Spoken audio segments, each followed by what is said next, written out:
Hey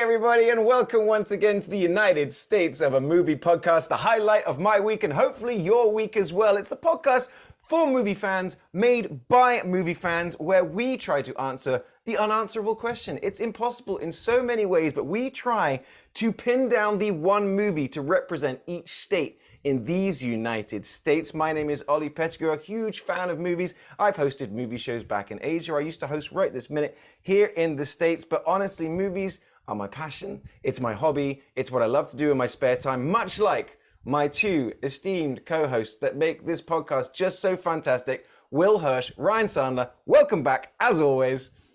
Hello. I've been doing that all week. I crap bigger than you. I've been doing that for 25 years. And this weekend I just remembered why. Yeah, well, that's because the reason that we're getting these amazing quotes from an amazing movie is because the state that we are trying to take down this week is New Mexico. And there was a big reason that I wanted to jump in and do New Mexico, because currently for us right now, in theaters still is an absolute blockbuster movie that is very, very much New Mexico. And I wanted to get into talking about it because the movie that I brought to the table is 2023's Oppenheimer, directed by Christopher Nolan and starring everybody in Hollywood, pretty much. Cillian Murphy, Emily Blunt, Matt Damon, Robert Downey Jr., Kenneth Branagh, Gary Oldman, Florence Pugh. The story that you may have heard about of J. Robert Oppenheimer, the Trinity test, the first atomic bomb, the 3-hour biopic. First question, guys, biopic or biopic? Because I've always been biopic, but I hear people do biopic. I think it's biopic. Yeah. Yeah, it's biopic. Yeah. I mean, it's just, I'm sure it's tinnitus. Fucking weirdo. Yeah. I love it. Yeah. We're already getting hot takes on what the hell we call this movie. But yeah, Oppenheimer is blowing up in the theaters. That was an accidental joke. Nice. Not quite as much as Barbie, but this is a movie I really want to get into talking to because I'm absolutely flummoxed and blown away that it is making so much money. But yeah, well, there are other movies that have been brought to the table, though, to attempt to dethrone Oppenheimer. Let's start with Ryan, who brought the official sequel to Oppenheimer to the table. That's right. I picked 1954's Them with the exclamation point at the end. You have to say it like that. It's in the contract. Who could Every time we say it, we're going to say them. Them. Yes, them. Directed by Gordon Douglas, who directed like 50 movies. This guy was a pretty prolific film director back in 1 year. In 1 year. It stars James Whitmore, Edmund Gwenn, Joan Weldon, James Arness. It is the black and white sort of big ass monster movie set where the story is essentially that so you take a little bit of Godzilla, you take a little bit of Oppenheimer, and you throw some ants in the middle, and you've got basically mutant giant ants caused by the Trinity test in New Mexico. I like this accidental overlap. Mm-hmm. But then, Will, as soon as I mentioned New Mexico, I think you started just vibrating in your chair. Because I know for a fact there's a favorite movie of yours that comes from New Mexico. What is that movie? That's right. It's Barbie. Wait, no. Shit. City Slickers. City Slickers, which is legitimately one of my favorite movies of all time. There's a poster of it right above my bed. It's in my top 5 of all time. Is it on the ceiling? On the ceiling? It's on the ceiling. I just look up at Billy Crystal every night and just think about him in that Mets hat. When you're pulling your curlies. Hello. 1991's City Slickers, directed by Ron Underwood, famous also for directing Tremors, which I think is another New Mexico. I thought so. He also did the Adventures of Pluto Nash. We won't talk about that one. The most famous bomb of all time. Also in New Mexico? Yeah, the moon, right? Starring Billy Crystal, Daniel Stern, Jack Palance. Man, that was just a joy to watch. Bruno Kirby, Helen Slater, and the movie debut of Jake Gyllenhaal, which we will get into as well. It tells the story of a bunch of sort of middle-aged guys who we realize are younger than a few of us. Jesus Christ, this was They're a real already great. This was a real eye opener for me. Yeah. I had to turn the movie off when I realized that. I was like, Well, oh no, actually, because I'm 39. Let's just straight up get into this. Let's talk City Slickers then. Straight up, because that's funny, because I actually put it on about a year ago when I was neck deep in a midlife crisis, and I turned it off in the first 15 minutes. I was like, I remember loving this movie, and I put it on, and it was making me feel some kind of way, because I was feeling very much like Billy Crystal at the time. And I was like, all right, is this movie as good as I remember? And when I put it back on, because like both Ryan and I had sort of said, I think it's quite, I don't remember being like, Will was like ready to go to war. Yeah. I don't think there's any reason for Will to go to war, because from the first 5 seconds of me watching it, it flashed back to me watching. I used to watch this all the time as a kid, and this movie is magical. It's great. I thought it was so good. Ryan, what was your revisit? What is your sort of like initial? Like I always mentioned before, I'm of that age where the sequel was just on TV all the time. So I'd seen that like millions of times before ever seeing the original. And I am probably remembering it with rose-tinted glasses, as I often do, but I absolutely loved the sequel so much. I'm sure if I watched it now, I'd probably feel differently. But so watching the original again, is it another perfect movie? Am I going on record? I mean, I think I have my opinion, but Billy Crystal as the manic Jewish adjacent like Dream girl. advertising salesman is just so pitch perfect. I mean, the movie opens with them in Pamplona in Spain, which I think they actually shot there. They did. Yeah. Crazy. I mean, this movie's stacked. It's great. It's the idea of it, and it's so, and even you text us the line, I was like, this movie is like Deliverance, but kind of lighthearted and fun. What if like it pokes fun at that. It even does it. It has the line, "Oh my God, it's Deliverance." Yeah. It's the absolute magnetic peak charm of Billy Crystal. Yeah. That just, I think, just wow. You just you forgot, we've seen Billy Crystal, and he's like, we all remember him hosting the Oscars, and we've, seen him as he got a bit older, and it was like, it's not quite connecting. And you flash back to Billy Crystal at this point. I'm just like, why is this guy so magnetic? And I still love him in Forget. I will say, I still love him in Forget Paris. I will fight. I will die on that hill. I've seen that. It's been pushed to me since I've been watching City Slickers, and I actually don't think I've ever seen Forget Paris. That's for me, Billy Crystal was always this and Harry Met Sally. Yeah. Yeah. Oh yeah, he was in that. Right. He played Sally. Yeah. But like, he was famously Sally. I'm like, it's so a year on from my personal midlife crisis. I'm in a much better place, and like I said, this is one of my favorite things is this movie podcast. And so to sort of bring this in, for me, I was surprised, and I wonder, Will, if this is the same for you. But as we're getting towards the end, and it's the bits with the river, and it's the bits with them riding in, I'm kind of tearing up. I'm so happy. I'm getting tickles in my chest, and I've got tears in my eyes, and I'm like, what is this movie doing to me? This movie's fucking great. Yeah. I mean, it's all Norman, man. That's all Norman. That gets me every time. Actually, Will, I'm interested because Ryan and I are a bit older than you. I had this recorded off TV VHS. I remember this movie coming out and blowing up, my dad loving it. Ryan's all about the Legends of Curly's Gold, but how did you discover this movie? Was it through your dad? Was it through just VHS? How did you find it?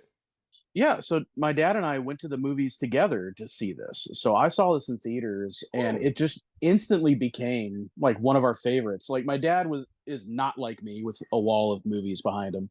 But so it was a big deal when he bought the VHS when it came out, because he just doesn't do that. He sees a movie and then forgets he sees it 10 days later. But this is one of the ones where he quotes it all. It's a big bonding movie for us. My grandpa also loved it, and so I watched this a lot as a kid. And it's one of these movies, we talked about The Birdcage before being like a comfort movie.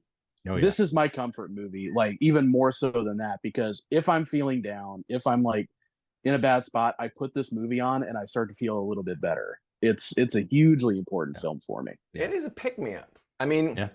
and I like how it does. It's cool. Like, so you know, Ryan, you mentioned it starts in the running of the bulls, and I was texting you guys going, I'm confused as to how they got some of these shots, because I'm like, well, those are bulls. I mean, I was putting two and two together going, all right, those look like small bulls that are, you know, they're using perspective. So I think those are more junior bulls, but there are so many shots throughout the movie where they're running away from a stampede. And it's like, that's not CGI.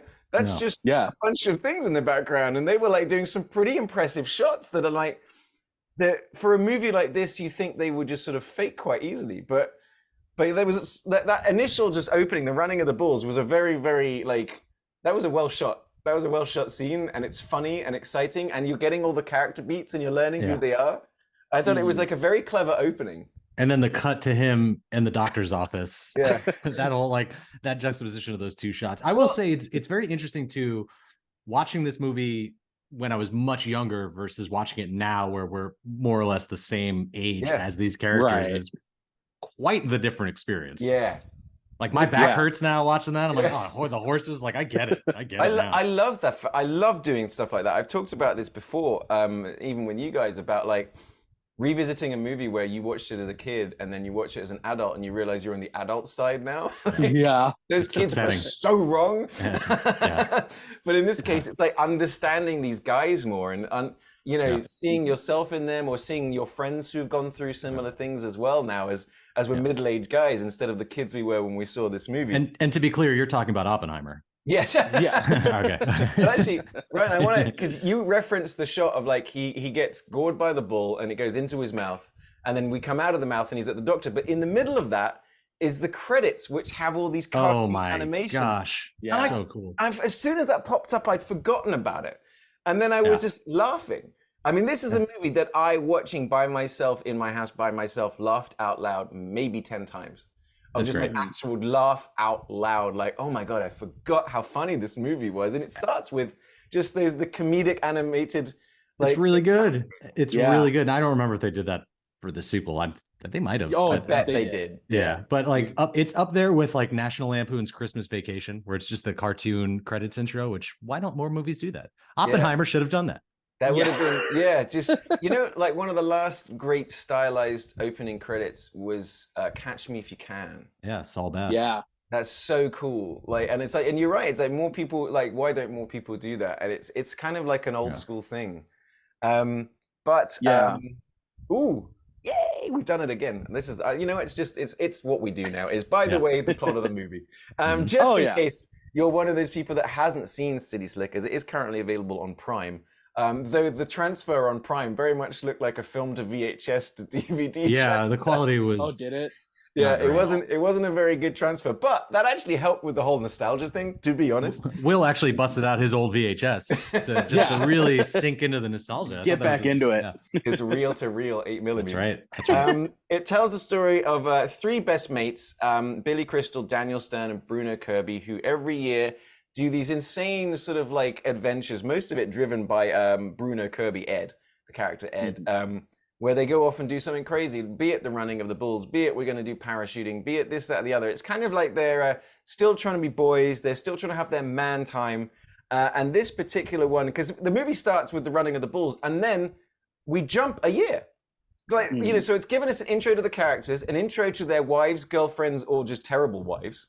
Oh my God. They do a lot of great character building just on the plane. A lot of, And then we jump a year into the future, and it's all going a bit crazy, where Billy Crystal is kind of sick to death of his job working for Jeffrey Tambor, selling air on the selling the pizza guy commercial. I like the pizza ad. I'm gonna say it. I thought it was good. I liked it. Yeah, Jeffrey Tambor's being a dick. That was a good commercial. Bruno Kirby, he's gone from having a girlfriend to having a wife now after a year. And then Daniel Stern, who you'd also know as one of the sticky bandits from Home Alone, he's got a wife that hates him and he hates her, and he works for her dad. Ooh. And then I didn't get what you said in the text message, Ryan, but there's a plot twist with Daniel Stern. You get to say it. Oh God. So they're at Billy Crystal's his birthday party, 39th birthday. his 39th birthday party, and Yardley Smith bursts in, famously the voice of Lisa Simpson, claiming that she's pregnant, alluding to the fact that Daniel Stern has been hooking up with her on the side, and it leads to this like huge meltdown at the party. It's a great scene. Yeah. I really feel uncomfortable having to having to go on record saying this, but I was like, I can't. We were talking about last night. I can't believe Marv fucked Lisa Simpson. And I was like, I was so confused for a second. I was like, and I was like, all right. And until I get on the phone, I go, oh shit, that's her. I was like, Yeah. I knew I recognized the face, and I knew I recognized the voice, and I couldn't put two and two together. And I was like, oh. Yeah. Guys, these jokes have layers. Are you paying attention? Keep up. All right. So, God, and that's one of my favorite scenes too, because I still like to this day, if I'm really mad at somebody, if hey, we're people, I'd be China. God, yeah. Him losing it was great. I wanted to point out that the fact that like, so Bruno Kirby is such an interesting choice for the third part of their trio, to a point where I'm like, how is this guy landing these babes? And I think the woman he ends up marrying is different than the woman he's on the plane with, right? I assume. That's No, the girl. Okay. It's the same girl that he then moves on and marries, and then later on in the movie, he's like, I just assumed it was a completely different woman in the year, because that's just kind of the ethos of that character. He's like a Lothario, you know? Mhm. But like, to cast such a comparing him to Billy Crystal and Daniel Stern, like a non-traditional, like handsome man who's like the suave guy, I thought was a nice like twist on that dynamic for a character. Magnetism. I mean, there's and that stash. Sure. I was about to say, he's got a great mustache. He pulls off the stash pretty well. I mean, it's like, and jumping ahead, that they have such great chemistry as the three guys. Like that bit where Bruno doesn't want to do it, and then talking about best day or worst day, and he then has that sort of that really heartfelt moment about talking about. It feels like they've been friends like their whole life. Yeah, you really like get that they've been friends since they were younger, and they've been through so much together, and they do these like really extravagant things year after year. Makes me wish for like 20 other movies where you get to see them doing these other adventures. I mean, what was interesting, and I didn't see this until right before we started recording, but the actual casting of Daniel Stern's character. Do you guys know who it was? Joe Pesci. It was Rick Moranis. That's right. So Rick Moranis was going to be the Daniel Stern character, and he left because of his wife's illness, the same illness that meant that Rick actually stepped away from movies for like 30 years because he was raising his kids. So I'm like, as perfect as this movie is, you always have the what if of, Rick Moranis would have been good in this as well. But I like Daniel Stern's, because he's kind of like a pushover, and then he stands up to his missus, and then he goes out on sort of like this adventure, and he has a really cool sort of like character arc. They all do. They all have such great. I was going to say that earlier. Like the development of all three of these characters is so great from start to finish. And I think Daniel Stern adds a much needed height to the Bruno Kirby and Billy Crystal. Like I think a Rick Moranis, Rick Moranis would have been even smaller. Yeah. He's not much of the I mean, I would have loved. I wish Rick Moranis was in more things for sure, but I think Rick Moranis is one of those people that if I met him, I don't often get like starstruck by people. I've met plenty of famous people and been like, oh, nice to meet you. But Rick Moranis, I'd be like, holy shit, it's Rick Moranis! Like he was such pick him up and shake him like a British nanny. I love you in those Mint Mobile commercials. But the plot of the movie is, so this time around, the three fellas, all in their midlife crises, have signed up to go to a dude ranch and basically drive cattle from New Mexico to Colorado. They turn up there, and you meet kind of all the other characters. You've got the Shalowitz brothers, who are very much like Ben and Jerry. My favorite. The Ice Cream brothers. The doctors Jessup, the father-son dentist. And then we have, who is it? Oh, Helen Slater with just 90s gorgeous. You know what I mean? I just remember like, Helen Slater's beautiful in this movie. And there's and it puts together this ragtag group of just people looking to have some fun, and then we bring in Jack Palance, and from the second he's on screen to the second he's not, he owns every single millisecond that he. And I just want to say, I'm going to date myself here, as I often do, but my introduction to him, besides City Slickers 2, obviously, was him hosting Ripley's Believe It or Not back in the day. Oh, really? For me, it's always yeah. Batman '89. Yeah. Oh, yeah, that's true. Yeah. But That's man, he was such a good host of that show. It was great. He's just got that gravitas in his voice, and it's the grizzly voice. I mean, basically, the introduction to him as a character is there. So there's two other cowboys who are just dicks, and they're kind of like being, well, just like stereotypical, just dicks to Helen Slater. Yeah. And suddenly, one of them's getting sort of strangled by the lasso, and then the bit where he throws the knife, you know, and just goes right between the guy's testicles, and he's like, "I'm sorry." I'm just like, "Well, this is the coolest character I've ever seen in my life." Yeah. I love that scene because I love that guy's like, "I'm never gonna do it again." And Billy Crystal's like, "Yeah, see that you don't." Yeah, and then but then they look at him. Fair. Yeah, we're same side. Yeah, same you know side. what? You got it. You got it. I mean, you get the chemistry of like, I mean, Billy Crystal is just at the top of his game, just being Billy Crystal, and I absolutely love it. And the two, him and Jack Palance together in this, it's like, I was trying to think, as we often do, like who else, like, and maybe Will, maybe you know, did they have anyone else in mind to play Curly? Like, was it a Clint Eastwood, for example? Like that was what I was thinking. It was exactly who was in mind, but he wanted way too much money. Sure. Also, I heard it was also offered to Charlton Heston, but he turned it down because the character dies. Yeah, I could see both of something them doing Charlton Heston would never do in real life. Yeah, yeah, currently, or like a Paul Newman or something. I don't know. Like, then they all could have pulled it off, but it's kind of like Jack Palance. Like he'd been gone for a while, but he came back, and I mean, like, you know, spoiler alert, but everybody knows it. This is the role that he then goes on to win the Oscar. You know what I mean? It's kind of like what a wonderful... Which is crazy to think of. I don't know who else was up that year, but yeah, I know because a little tag it said Oscar winner City Slickers. I forgot that it was him that he won for Curly. Very famously, during his acceptance speech, he gets down and he did single arm press ups. Because the insurance company were asking, you know, because he said that's what he did. Because the insurance company from the movie was like, how can we be sure that you're going to be okay? I mean, you are an old guy, and the character goes out and dies of old age.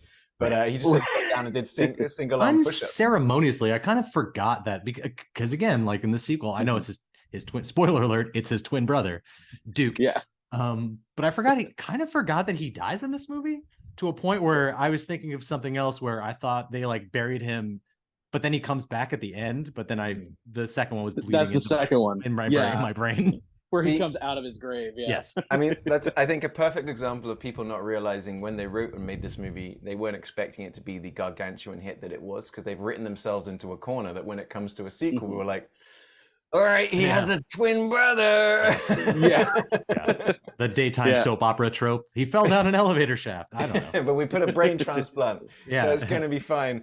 So let's jump into the movie. So everyone's there. That we've put together the crew, and then it starts like they just start like there's a few scenes where we're all getting to know each other, and then suddenly they're sort of heading out on the ride. And this movie, I mean, it makes just no surprise, but this movie led to a huge boom in dude ranches, in places that do this, so people can come do this. Because I mean, tell me that you wouldn't do this, because I would. In a heart, like in a heart, absolutely not. No, I don't do horses. Oh, Ryan, we've definitely got to do it then, because I don't want to Ryan bitching for 2 weeks. It'd be amazing. Yeah. My back. By the end of it, you'll be like full on cowboy. You'll be maybe it's just what I need. I don't know.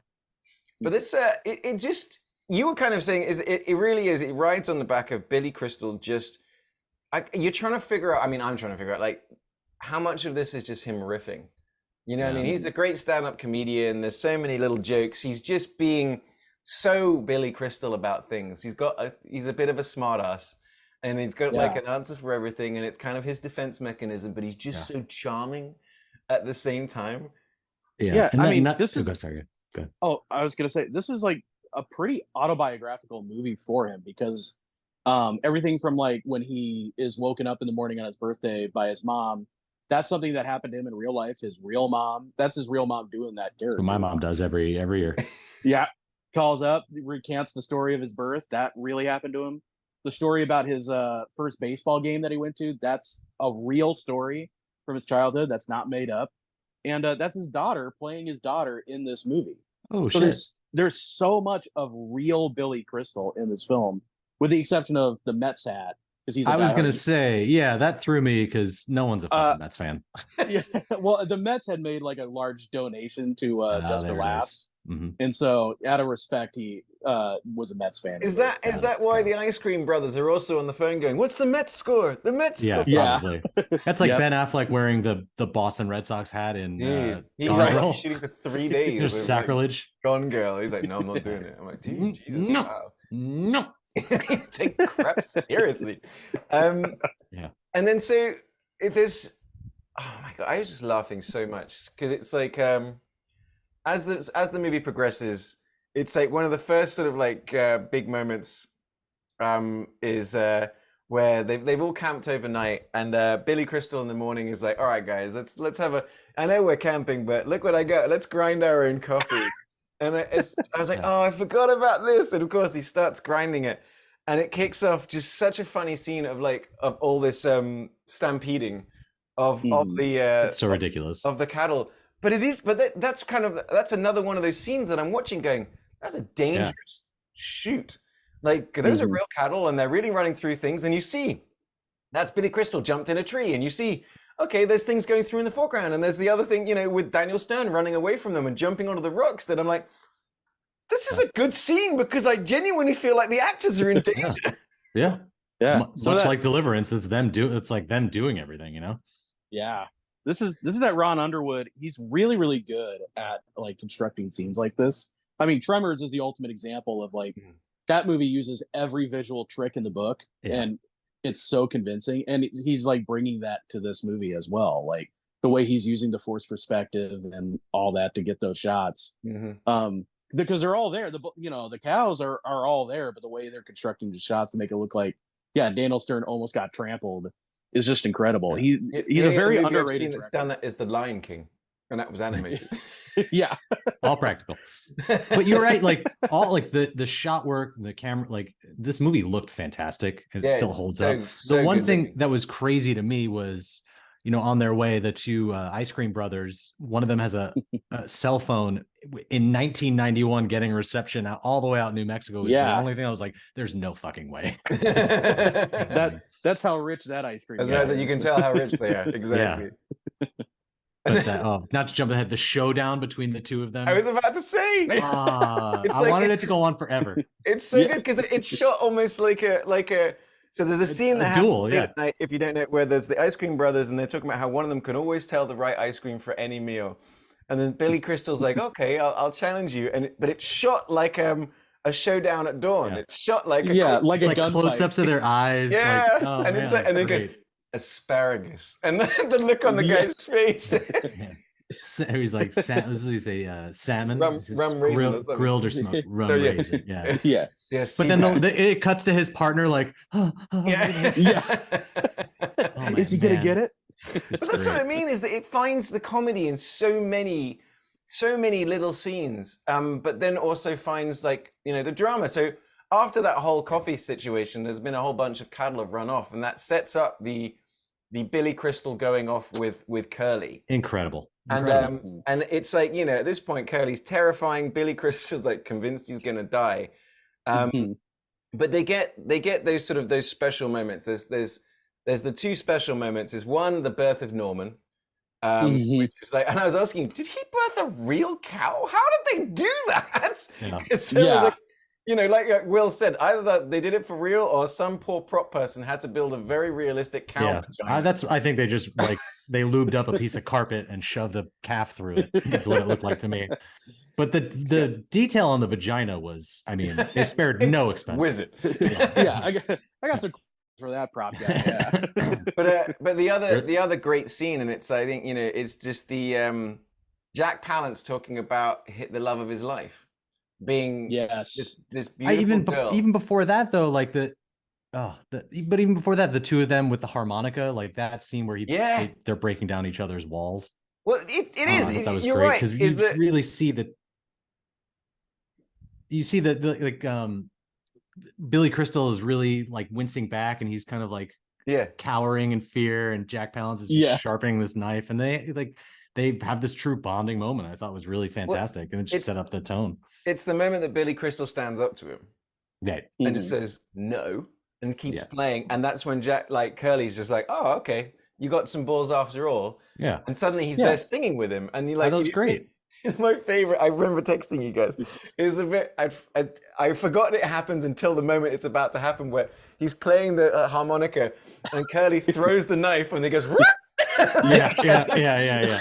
Just great harmonica acting. Such a great comedy moment. I'm just like, It's just, and that's like you were saying, it's just those like little things, those glances, those looks, those lines, like the subtle comedy notes that really just elevate this to more than anything else. It makes it so much more enjoyable and realistic and grounded, and it's a testament to Billy Crystal, just at the top of his game. I think, well, it's everybody, and I think it's like we talked about before, and like when you were saying, is this a perfect movie, which I'm inclined to agree with you, but I think like when we were talking about Ferris Bueller, it's the combination of everything being right, the perfect timing of, the perfect casting of, everyone's vibing for this, the director, it seems like people were like, it seems like it would be a challenging shoot, but people look like they're having a good time, and I think the challenge of the shoot would inform the actors for the challenge of what they're portraying. You know what I mean? The struggle what they're doing. They are fish out of water, you know, just in every single way.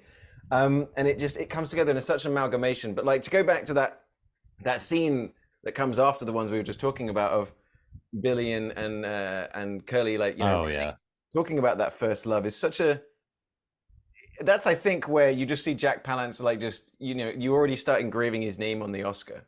Is that sort of scene, and he's like, no, and you know, that great line of Billy saying, you know, Curly, that could have been the love of your life, and he's like, oh, she was, you know, she is. Yeah, it's like, that's enough for me. Yeah, it was that sort of thing that I felt the entire time, and then it's like, much like you said as well, Ryan, is like the twist that comes almost not 5 minutes later is that Curly just dies. It's kind of like, wait, but even so, you have this like really heartfelt moment. It's incredible. Then you have, which cuts right into the cow birth, which is this beautiful, I mean, they got the perfect calf. I mean, that calf is stunning. So pretty. And then he puts a bullet in the cow's head because she was dying. I don't know how he just knows that. It's Curly. So you have these like really like emotional sweeps. And then I don't remember what happens after that. Oh, well, because we've got, what I love is because we then end up with the scene of, you know, so they've had to bury Curly. But then I love how like they've taken us down, and then like you said, they do keep every 5 minutes there's a roller coaster. So then once you've lost the trail boss, the Curly, you've got the two other cowboys that kind of suck, but you've got Cookie gets drunk and crashes like the cook trailer, the food cart. But we cut to the same shot as the Curly shot. They've buried the horses. And it's like, what can you say about, like, you know, Spot and Wiggles or whatever the hell their names was? I was laughing so hard that I'm like, wow, we're doing it again. Well, even the line where she's like, I can't believe we buried two horses, and Billy Crystal's like, well, the fall really kind of like put them in the ground. We just put the dirt over. We just kind of covered them up. I was laughing so hard. That was you know, that's what I'm saying, is this movie is, you know, I think, Ryan, there you go. You hit it on the head, is that while we're always heading towards Colorado, we're always driving the cattle. You know, the cattle always get off, and we have to bring them back into the middle, and that's the plot of this movie, is that you know, so once that's happened, the two cowboys find Cookie's alcohol, cut to they're drunk, shooting guns in the air, and now they're being sort of like threatening and scary, and the tourists have to kind of like stand up to them and then you get that intense scene where Daniel Stern's like literally got like the gun in the guy's face, and you see all this rage that he's been suppressing for like decade while he's been married to someone that hates him and doing a job that he hates. And I'm like, this what I'm saying is that this movie is not just one thing. It's like 30 things and so many character moments and so many bits that I think that's why it is more than the sum of its parts. What do you guys think? No, I definitely. I mean, that scene where his whole bully monologue, where I mean, it's just he's like, my father was a bully. I was like, damn, Daniel Stern, this is some heartfelt shit. Like, this is it's fantastic. This is the two things that really stick with me with this movie, other than the fact that I think it's hilarious, is the thing Curly says to Billy Crystal, which is, the only, life's meaning, like, the secret to life, where he says it's that one thing, and you got to figure out what that thing is for you. For him, it was being a cowboy, which is why he didn't pursue that lady. And so he's like, you got to figure out what your one thing is. That's one of those things, I'll hear something occasionally in like a movie or TV show where I'm like, that's true. Like, that's not a movie thing. That's like an absolutely true thing you can to equate life. that to life. Yeah. And I was like, that's one. And the other thing about this movie that I think it doesn't get enough credit for is I think it's such a great example of non-toxic masculinity. And like, this is like the perfect movie to show people, like, this is what non-toxic masculinity looks like. Because those three guys, they love each other. Like, they're not just like, we've been friends for a while. Those guys are the best of friends. And the scene that always sticks out, I'm jumping ahead a little bit, but was like kind of like revolutionary for me as a little kid, as a little boy, was like at the river scene where they thought they were going to lose Mitch, and Bruno Kirby just kisses him on the head. Yeah, he's so I thought happy that was so adorable. his friend is alive. And that was great. And there's nothing about it, because this is early 90s, so it'd be really easy to make a gay joke. Right, and it would have been F slow. It would have been just like every movie we've been watching is just like everyone's. Which doesn't this movie have that? Like, because there's two shitty cowboys, don't they say some like off-color remark? Yeah, but they are the example of toxic. Yeah, exactly. Yes. Yeah, you're my favorite part. I got the wrong message from this movie. Sorry. But you're right. Like, but again, it just goes back to what I was saying. Like, you really feel like they've been friends their whole life. And it's just to see that bond that they have together feels so real. Yeah. And I love that you brought that up, Will, because that's definitely something I wanted to talk about, because you hit the nail on the head, is that because, there's the toxic masculinity is the two cowboys who treat women like an object, who try to intimidate people, who try to bully people, who just try to use, their intimidation. And then you got these three guys who love each other, tell each other they love each other. But there's still, what's more masculine than three guys not knowing how to do it, than driving a whole bunch of cattle across two states, saving them on on a river, defending the honor of other people, and make everybody, even like the doctors, the two dentists that they say, we've got to get Cookies. He's got broken legs. We have medical training. I know we're dentists, but we can save him. And I love that the bit where the dad is like, no, son, ride with me.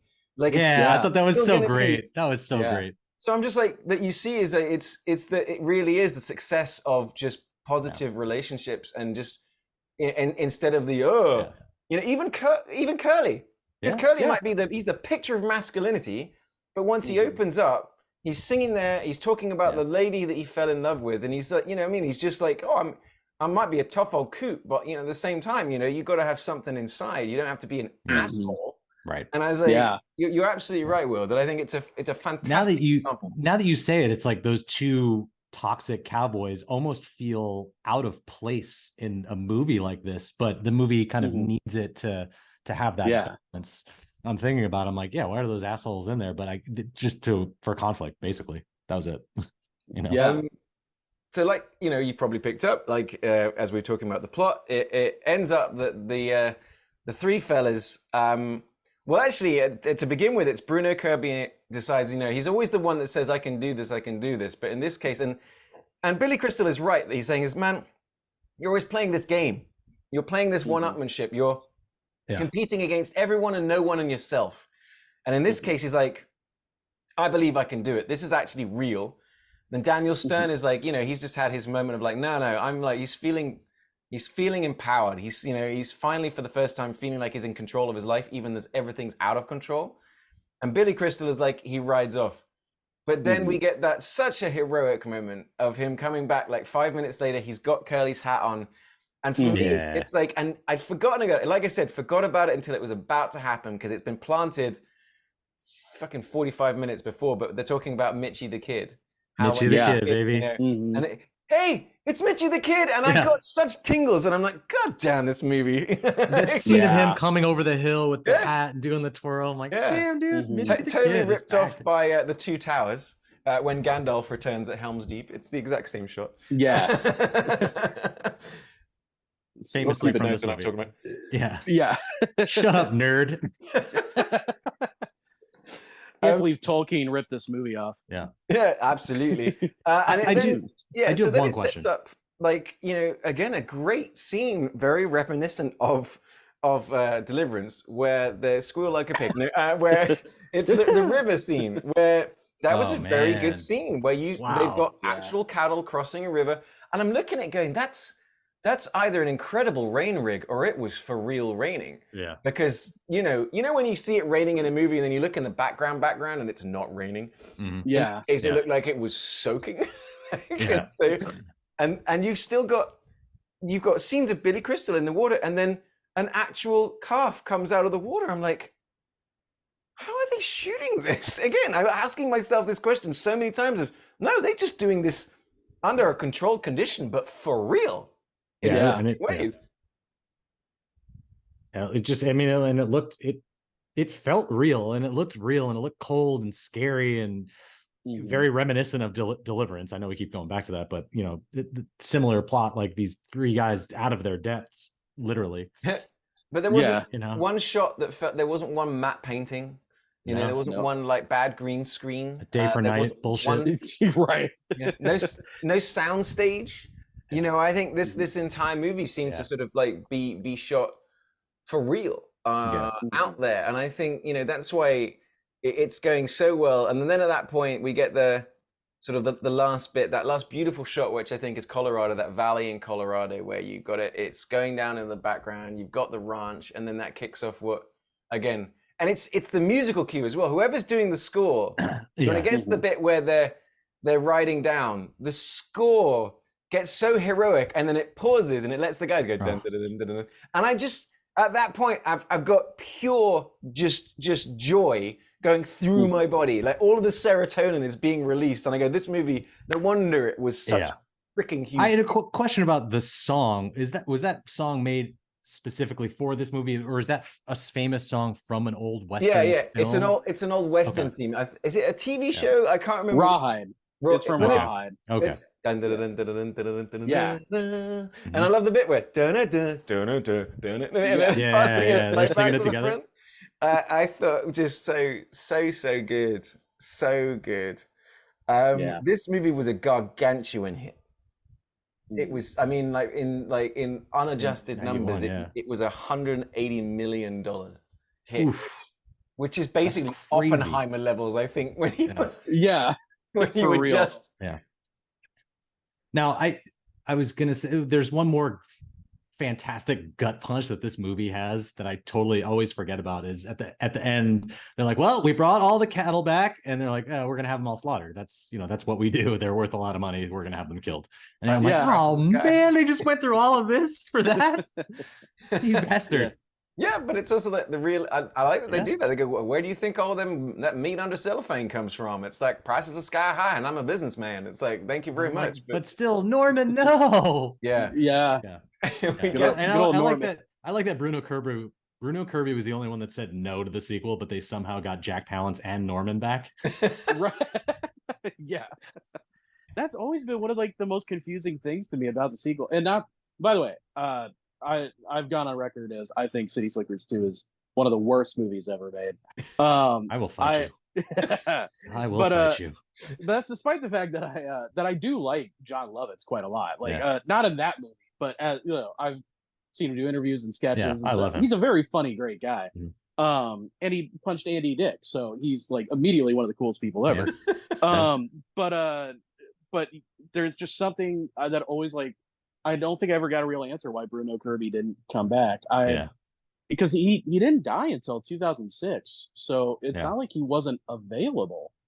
yeah, weird. It is weird, but Very also, strange. Yeah. I mean, at the same time, like the sequel does exist, and I definitely saw it, but this is one of those ones that I just like. It just, you know, you can just go, there's no sequel. No, In you the can't same way like that you Crocodile can't. Dundee Yeah. 2, I really Yeah. enjoy, but it's not Crocodile Dundee. Crocodile Dundee for me is like it's a movie that makes me feel all the happy feelings all the time. Like, that's not a knife. This is a knife. You're talking about the one where he's in Los Angeles, right? God, I never saw that one. I couldn't commit the hate crime. I mean, like, I had to just go past. I think the closest I ever came was that fake Super Bowl trailer, which ended up being the advert for Australia instead of. I was kind of hoping that was a real thing. That would have been good. Finding out, oh my God, Chris Hemsworth and Danny McBride in the Outback. Yes, give me that movie. Oh man, it would have been bloody great to do it. Anything else you want to talk about this movie before we move on? Anything else that we haven't talked about, because there is so much to it. But I think, like, because we get a real nice wrap up for everyone. Like, so we know that, so Bruno Kirby's character is like, I'm gonna go back and I'm gonna get my wife pregnant. I'm like, all right, good for you. Rawhide to raw dog. Yeah. Daniel Stern ends up with Helen Slater. And it's kind of interesting that in the space, if you think about Daniel Stern's arc, in the space of 2 weeks, he's gone from cheating on his wife, the girlfriend coming out saying she's pregnant, losing his job, then that girl that he was shagging not being pregnant, and him now ending up with Helen Slater. Is like, is he a terrible person? this guy, yeah. When you step back and think about it for a second, in the space of 2 weeks, you've cheated on your wife, got a little girl pregnant, she's not pregnant, hooked up with another woman, and we're all like, yeah! Sure, but conversely, that character could have just as easily gone to his grocery store and with an AK-47 and just gone on a complete rampage. Yeah, it could have been like falling down too. Swings and roundabouts. Yeah.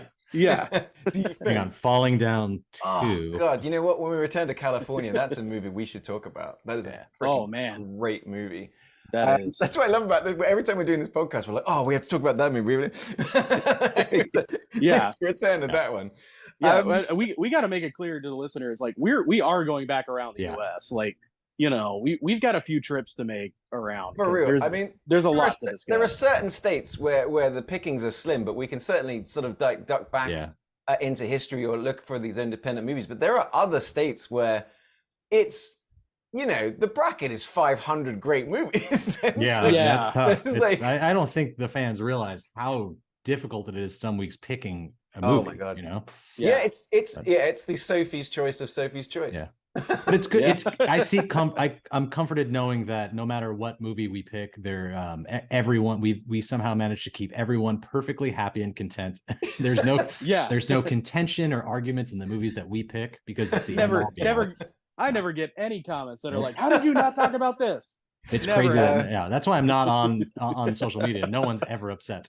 Oh, no, I love it. But all right, I tell you what then. Let's move on from City Slickers, and let's take a hard left turn. Let's go back in time. We're going to go back to, I'm so happy that this, and I'm like, for real, just genuinely happy that I'm made to watch these movies, but I'm just like, it's always an adventure. Let's go back to 1954's Them! Which I was saying to my missus, it made me nostalgic, and I think I may have said this on the pod before, but nostalgic for the time when there was only 4 channels. So like growing up, where you wanted to watch something, and like, so you had, I don't know, the news on BBC One, and you had cricket on Channel 4, and you had something random on ITV. So you're like, well, I guess I'll watch this black and white movie on BBC Two. And it's all these classic old sort of monster movies. And then you'd be watching the old TV shows. It's Land of the Giants, and it's like, all this sort of stuff that like just you absorb through osmosis. And so for me, it's like, this was a really fun going back to being like a kid watching a black and white monster movie on TV. So Them tells the story of, kind of like we touched on earlier, that we're in New Mexico, and it kind of, I was texting you guys going, I feel like James Cameron. Oh yeah. Once you said that, there was so many overlaps with, like, I mean, Aliens, because it opens with Newt being found in the desert. It's like basically that's new. Like there's just no other. Yeah. So the scene opens with 2 New Mexico state cops and like a plane. That's definitely New Mexico, except there's Joshua trees everywhere. Yeah. It's the first thing I said out loud. It's Wait a minute. Guys, you did Well, the you most can tell they're in New identifiable Mexico because it says so on the side of the police car. Yes, it does indeed. Yeah. So they find this catatonic girl in the middle of the desert, which is, if you've ever seen Aliens, is exactly the newt trope. And then they end up finding the sort of, they were from Indiana or something like that, or maybe they were from Illinois. They found their camper and it's been torn out. The money's still there. People are dead, but they've taken the sugar. Dun dun dun. Yeah. It must have been someone from the loony bin. Guys, I love this movie. I watched this with my friend of the podcast, Jeremy, and we laughed the entire time. We had a full-on Mystery Science Theater vibe going on to it. We commented about every single goddamn thing. It was so funny. Him tampering with all of the evidence in this trailer. Him picking up him picking up the gun with a pen and going up. Yep, that's a gun. That's exactly what I said. Like, I go, I guess that's a gun, all right. I guess that's a gun. Shit, I was dying. I loved it. I loved it so much. And then it opens up the drawer, and it's got part of the doll head, and it's got a part of just a perfect pattern of just the two clues that you need. Is like, wait a minute, that's and it. I love that he puts it on, places it against her, looks at the guy, plays some, just so we can put together. Okay. Yeah. We're connecting This movie is such a product of that time, obviously, but I felt transported in a way to a simpler age of just kind of like letting myself. I'm like, this movie was probably such a huge deal at the time. I imagine, or at least I think it would have been, because there was nothing quite like it. I mean, obviously I don't know if this was the first one that birthed that spawn of genetic, like, giant radioactive things. This movie was kind of, I texted you guys last night that this and Godzilla came out the same year. Obviously Godzilla came out in Japan. It hadn't come stateside yet, and it's remarkable the difference in quality between the two. The Venn diagram of the plot, though, is a circle. It is the same plot. But definitely go see the original Godzilla because it's incredible. But this was, everybody thinks of like Godzilla as like that started the 50s monster movie craze. It's like not real. It was kind of this. Yeah. Because I've seen so many giant monster movies like, Earth versus the Spider and Beginning of the End. That Eight-Legged Freaks. Yeah, Eight-Legged Freaks. They all have this same exact plot, and they all get cheaper and cheaper as they go along, to the point where Beginning of the End is hilarious because it's literally they got like postcards of a city and they're putting grasshoppers on the postcards and they're like, look at this, and like what an ironic name for a movie that was also the beginning and the end of monster movies. Right. Yeah. Right. But this was the one that really kicked off the giant monster craze. I loved it. Yeah. You've got actual plane in the background. I said, you've got this shots movie from, looked good. This movie looked did. good, dude. Right? Yeah. I mean, when they're investigating the wait, what was the plot of this movie, Ellie? Oh yeah. Shit. So well, you go. It's kind of like it felt to me like an X-Files. It was a great or Twilight Zone. episode. Yeah.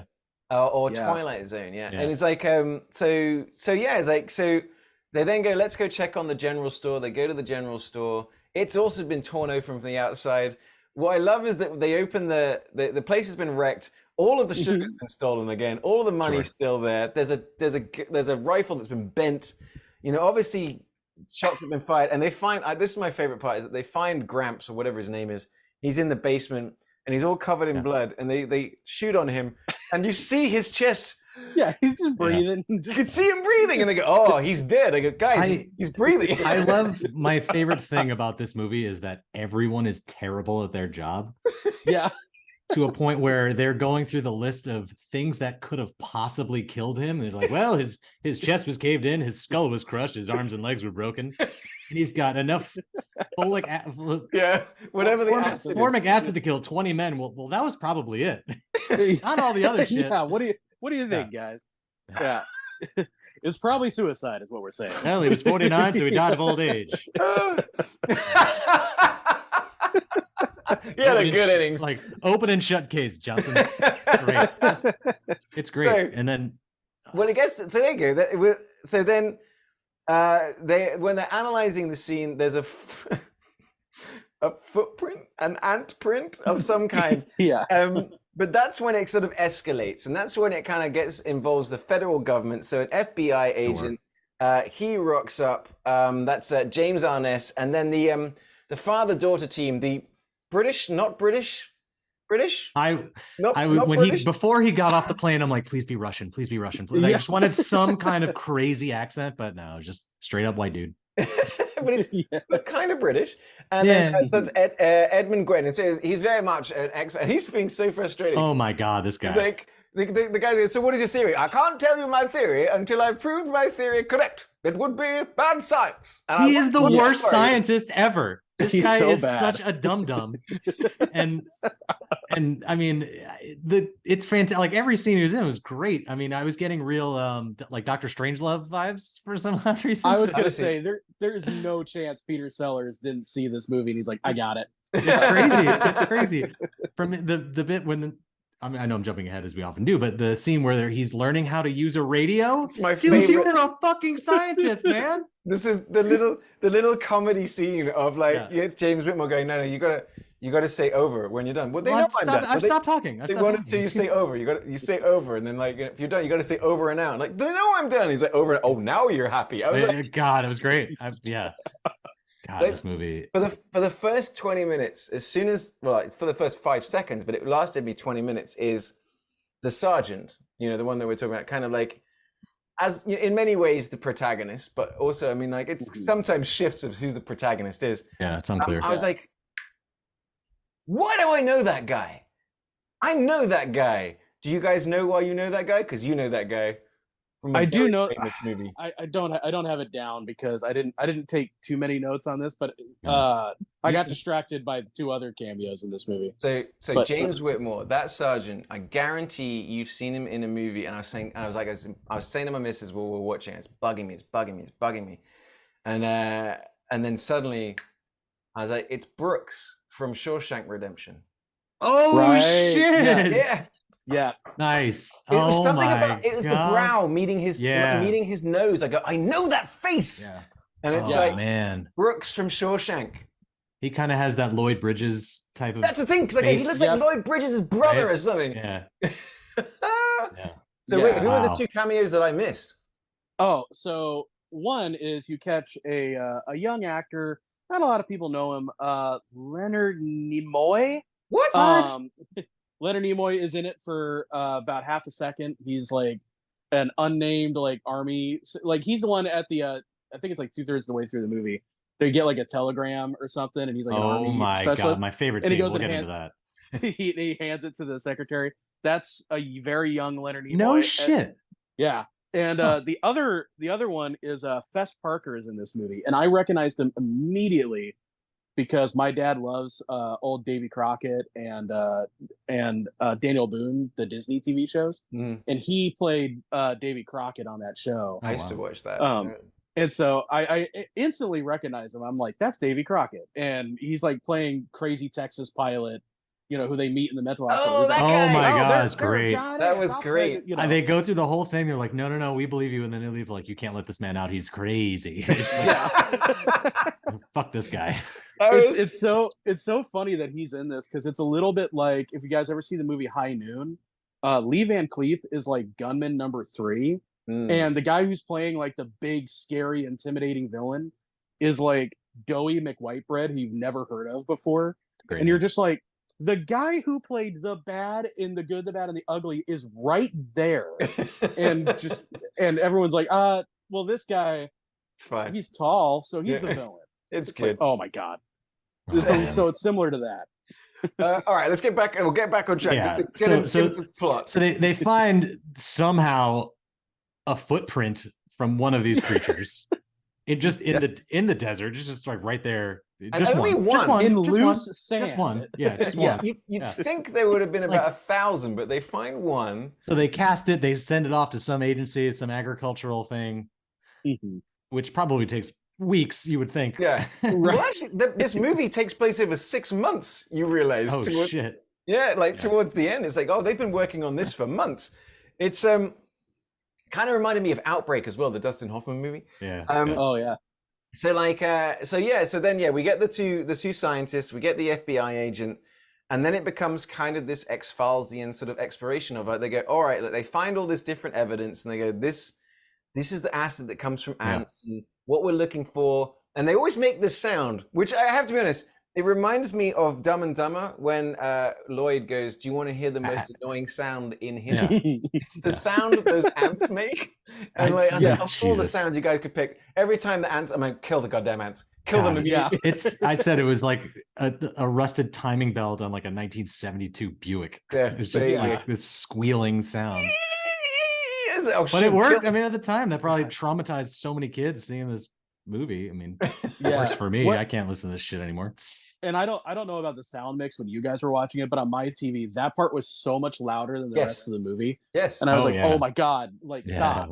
Because I'm watching it, and then eventually my missus has fallen asleep, right? But I'm like, so you got the dialogue scenes, but anytime there's ants making noise, or people are firing guns, and ants that are making noise, I'm just like, oh my God. And you're gonna wake her up.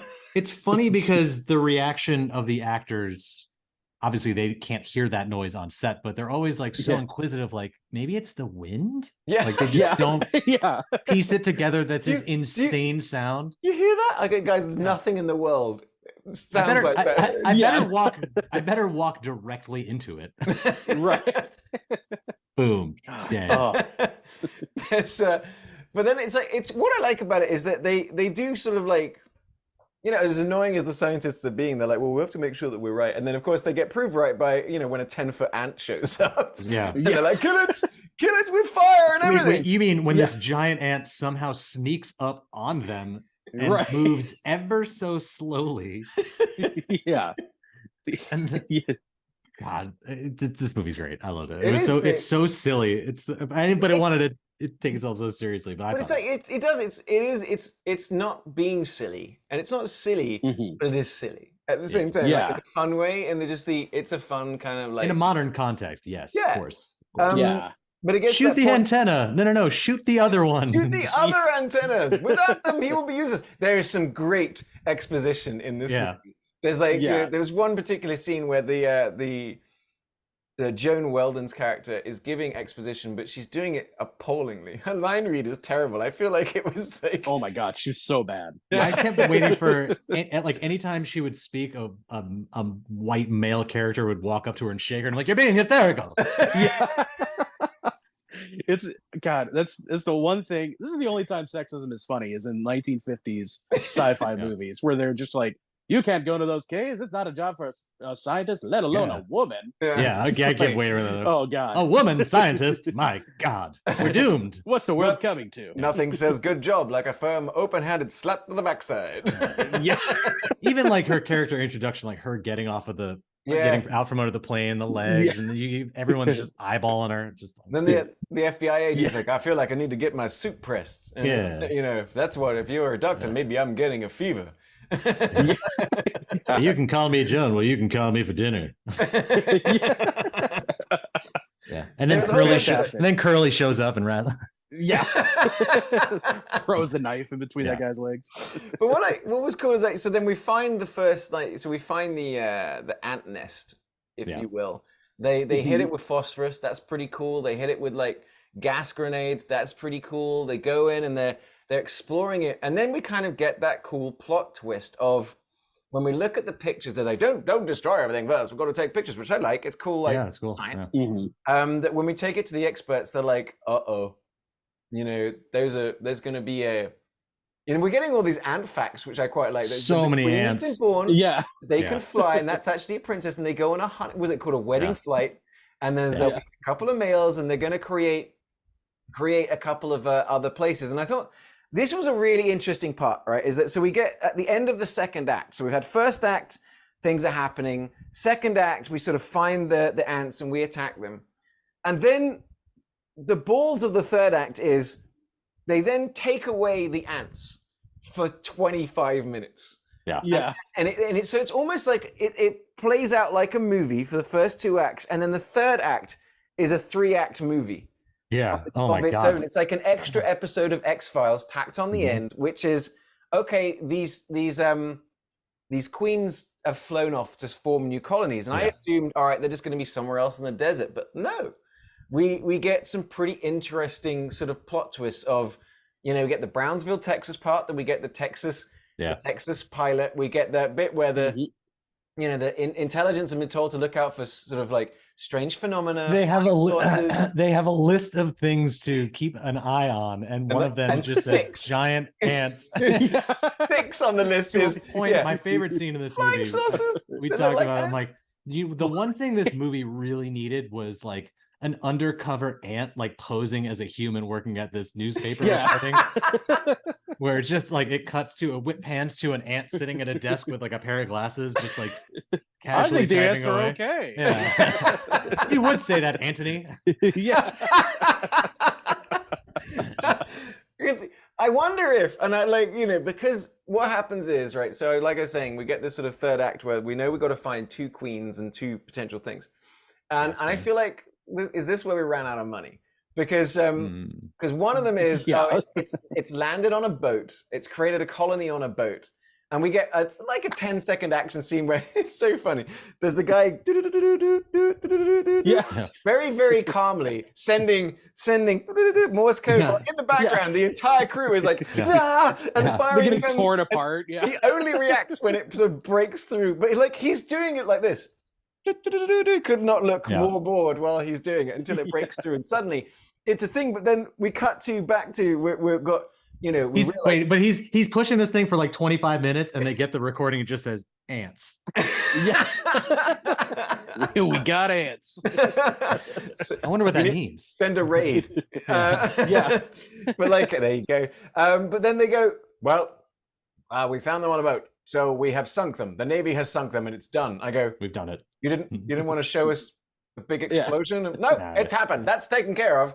Well, where in the hell in the whole world could the rest of the ants be? Los Angeles? Okay. Yeah. It's like- Yeah. They went out west to become stars. But it's like we ended up. It's like, where can we shoot the rest of the movie? Why don't we shoot it in California? Because that's right down the road from where we are. Specifically, the LA Basin City River, which somehow the insane asylum they go to overlooks. Oh, that led to one of my favorite lines. My favorite. When, like, they're like looking out the God. window at like the LA River. You see like, you know, the entryways to the sewer, and then when they drive out to the spot, like, where's the hospital from here? It's like, you just came. Yeah. Like, look.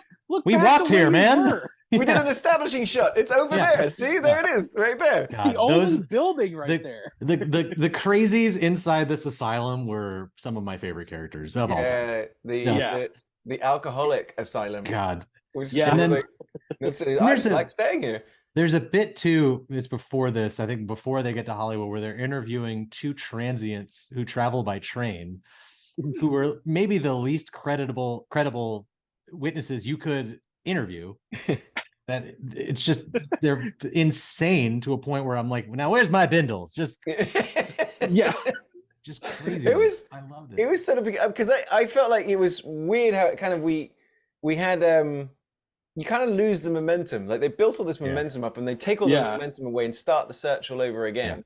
And this is a short movie. This movie is like Yeah. 90 minutes. It's 90 minutes. Right.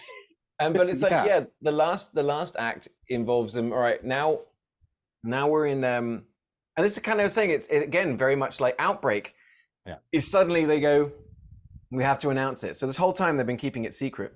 And they go, all right, we're going to announce it to LA. And they put it out there. It's a throwaway line. He's like, "You're going to announce this at 5 p.m. on a Sunday? What are you mad? Are you crazy? God, Jesus." But it's like goes, all right, there's giant ants and they're in LA, and it's like everyone's got to stay inside. And then, you know, you got all the military rolling in. It's very, very evocative of like what I saw in Outbreak, that you've got Donald Sutherland as, you know, doing all that kind of stuff. And then it becomes kind of like there's a kind of the subplot of you know, this guy had an arm bitten off and crashed his car, and they're like, oh, there's a clue. And then there's 2 kids missing. So now we've got like the subplot of 2 kids are missing. They're probably dead. God.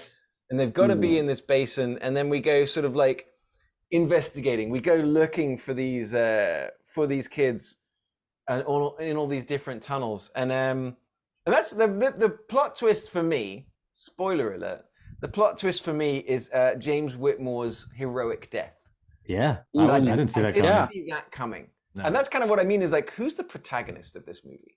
Because you've got the FBI agent, you've got the ants. Sarge. Is it just the ants? It's the ants. Yeah, okay. Yeah, I'll give you It's that. it's that twist where kind of like in a zombie film where the humans are the bad guys. Yeah. Except Ants are this, just trying to live, yeah. man. They're trying to make it I in text you guys. I'm Hollywood. like halfway through. I'm like, these ants didn't ask for this. Yeah. These bombs were dropped. Radioactivity was radioactivized, and these ants just kind of they're just doing their thing, man. Leave them They're alone. doing ant stuff. They're looking for sugar. They're Yeah, just, man. They're not looking for a hurting place to anybody. live. Oh, see, Well, that's right. I forgot about it. The great train heist of sugar. Yes. So Yeah. that was like 40 tons of sugar has been stolen, and they pull the. I've been working for the rails for 30 years. I'm an honest man. Who is there? I love his rant. He goes, it's an easy thing to find a fence for sugar. Huh? It's the kind of thing you it's sell on crazy. the black market. It's just goddamn sugar, for Christ's It's sake. such a ridiculous plot point, but it's taken with such care and realism. It's like you stole bars of gold, but no, it's just fucking sugar. It's like that Simpsons episode where the sugar thing falls over and Homer just steals all the sugar. It's great. Yeah. And I do it Simpsons did again. Yes. Yeah. That's right. But what I like is that so then it sort of builds up to a point, and it just becomes a gargantuan sort of shootout. There's a bit where the FBI agent is like facing off against the cops because he's been trapped by the collapse, and eventually everybody gets through, and it's just like, hang on, don't kill him. Okay, it looks good. They've got wings. They've got wings. Well, you're glazing over. You're glazing over one of the best things here, which is almost a Starship Troopers style ending where they go into these caverns, and I can't imagine using a flamethrower in these confined spaces is a good idea. But god damn it looked fucking awesome. Yeah, it did. He's just burning all these ants, but they have to rescue these two boys, and so they stop all the cars. They're listening. You don't hear anything. You just hear like just some like the kids aren't saying anything. So he climbs through the thing and he sees these two kids. You have one kid that is in absolute hysterics, and his brother on his right is just dead behind the eyes, standing there, just no acting at all. Just like, you want me to do anything? No, you're good. You're good. Just completely platonic. Yeah. Catatonic, What are these catatonic. What are these creatures again? Giant beetles. But that's what leads into the heroic death of this character. Yeah, well, and then James Whitmore is peculiarly gone down a pipe that is blocked off by rebar. Sure. For no reason. Right. Which he's also able to bend. So maybe he's Superman. So he manages to bend it out of the way, but he heroically rescues all the kids before taking the mandibles, getting his chest crushed. Yeah. And he's done. He's just gone. I'm like, oh well. Yeah, he just fucking dies. Yeah, he's dead. Okay. And then that's kind of what I mean is that the last half hour kind of builds up, and it's just this kind of 5-minute end. Yeah. Where they then sort of take out the ants, they burn them all, and then we get like because as we were talking about, this being a sequel to Oppenheimer, has the exact sort of ending of Oppenheimer. Of the so they've done it, and it's like and it's like the scientist goes, what have we done? Maybe with this atomic age, because someone references it. Well, what about all those other bombs we dropped? And it's like, we will never know, for many years, the outcome for what we have done. And then credits. Yeah, and there's no post credits, which there should have been, like some kind of battleship style thing where you have someone sneaking into the cave and taking one of these ant eggs for some for experiments. This sequel where they try and weaponize the ants against the Russians. That movie, Them too. TOO. Yes. Because like it just kind of wrapped up, but it gave that kind of like, it gave 30 seconds to the what have we done with the atomic age? Big question. Yes. And I feel like Christopher Nolan saw them and he goes, what if I made that last 30 seconds 3 hours long? Yeah. Are you doing a segue? Are you segueing right now? Am I segueing? Are you pulling a segue? Because I think it's time to segue and talk about something we've never done, which is a movie which is still in theaters right now. But it's the 2023 Oppenheimer. If you haven't heard of it, you have heard of it. It's Christopher Nolan's latest movie. It's the 9-mile long IMAX, the 400-pound IMAX movie, which tells we know how much Christopher Nolan loves realism, and this is like, I think, him taking it to the nth degree. Yeah. The reason I want to talk about this movie is I don't understand how it's making so much money. Now, don't get me wrong, right? It's a great movie. It's probably going to win Best Picture. But for me, it's like I'm watching it like it's the one Christopher Nolan movie. I said to my wife, "I go, I'll probably only watch that once or twice." I left You the know, theater saying the exact same thing. I'm like, I'll never watch it's this like again. I will slap on, give me Dunkirk or Inception or Tenet. Like I'm a Tenet slut. Every time I watch it, I'm understanding that movie more. It only took 6 viewings to finally understand it. But Oppenheimer, the thing that I want to sort of bring up is I understand why people like us like Oppenheimer, because we're absolutely movie nerds and we can't get enough, and we love things like this. But I just cannot put my finger on how or why Joe Q Public, Jeff Q Popcorn, who likes to go and see a Transformers movie or likes to go and see just any Michael Bay or something, that the movie going public is showing up for a 3-hour-long biopic that has no set pieces, no gunplay, no car chases. At one point, there's an explosion that you don't really get to see. It's just people talking about physics and pressure, and it's a Senate hearing, and it's making $600-700 million.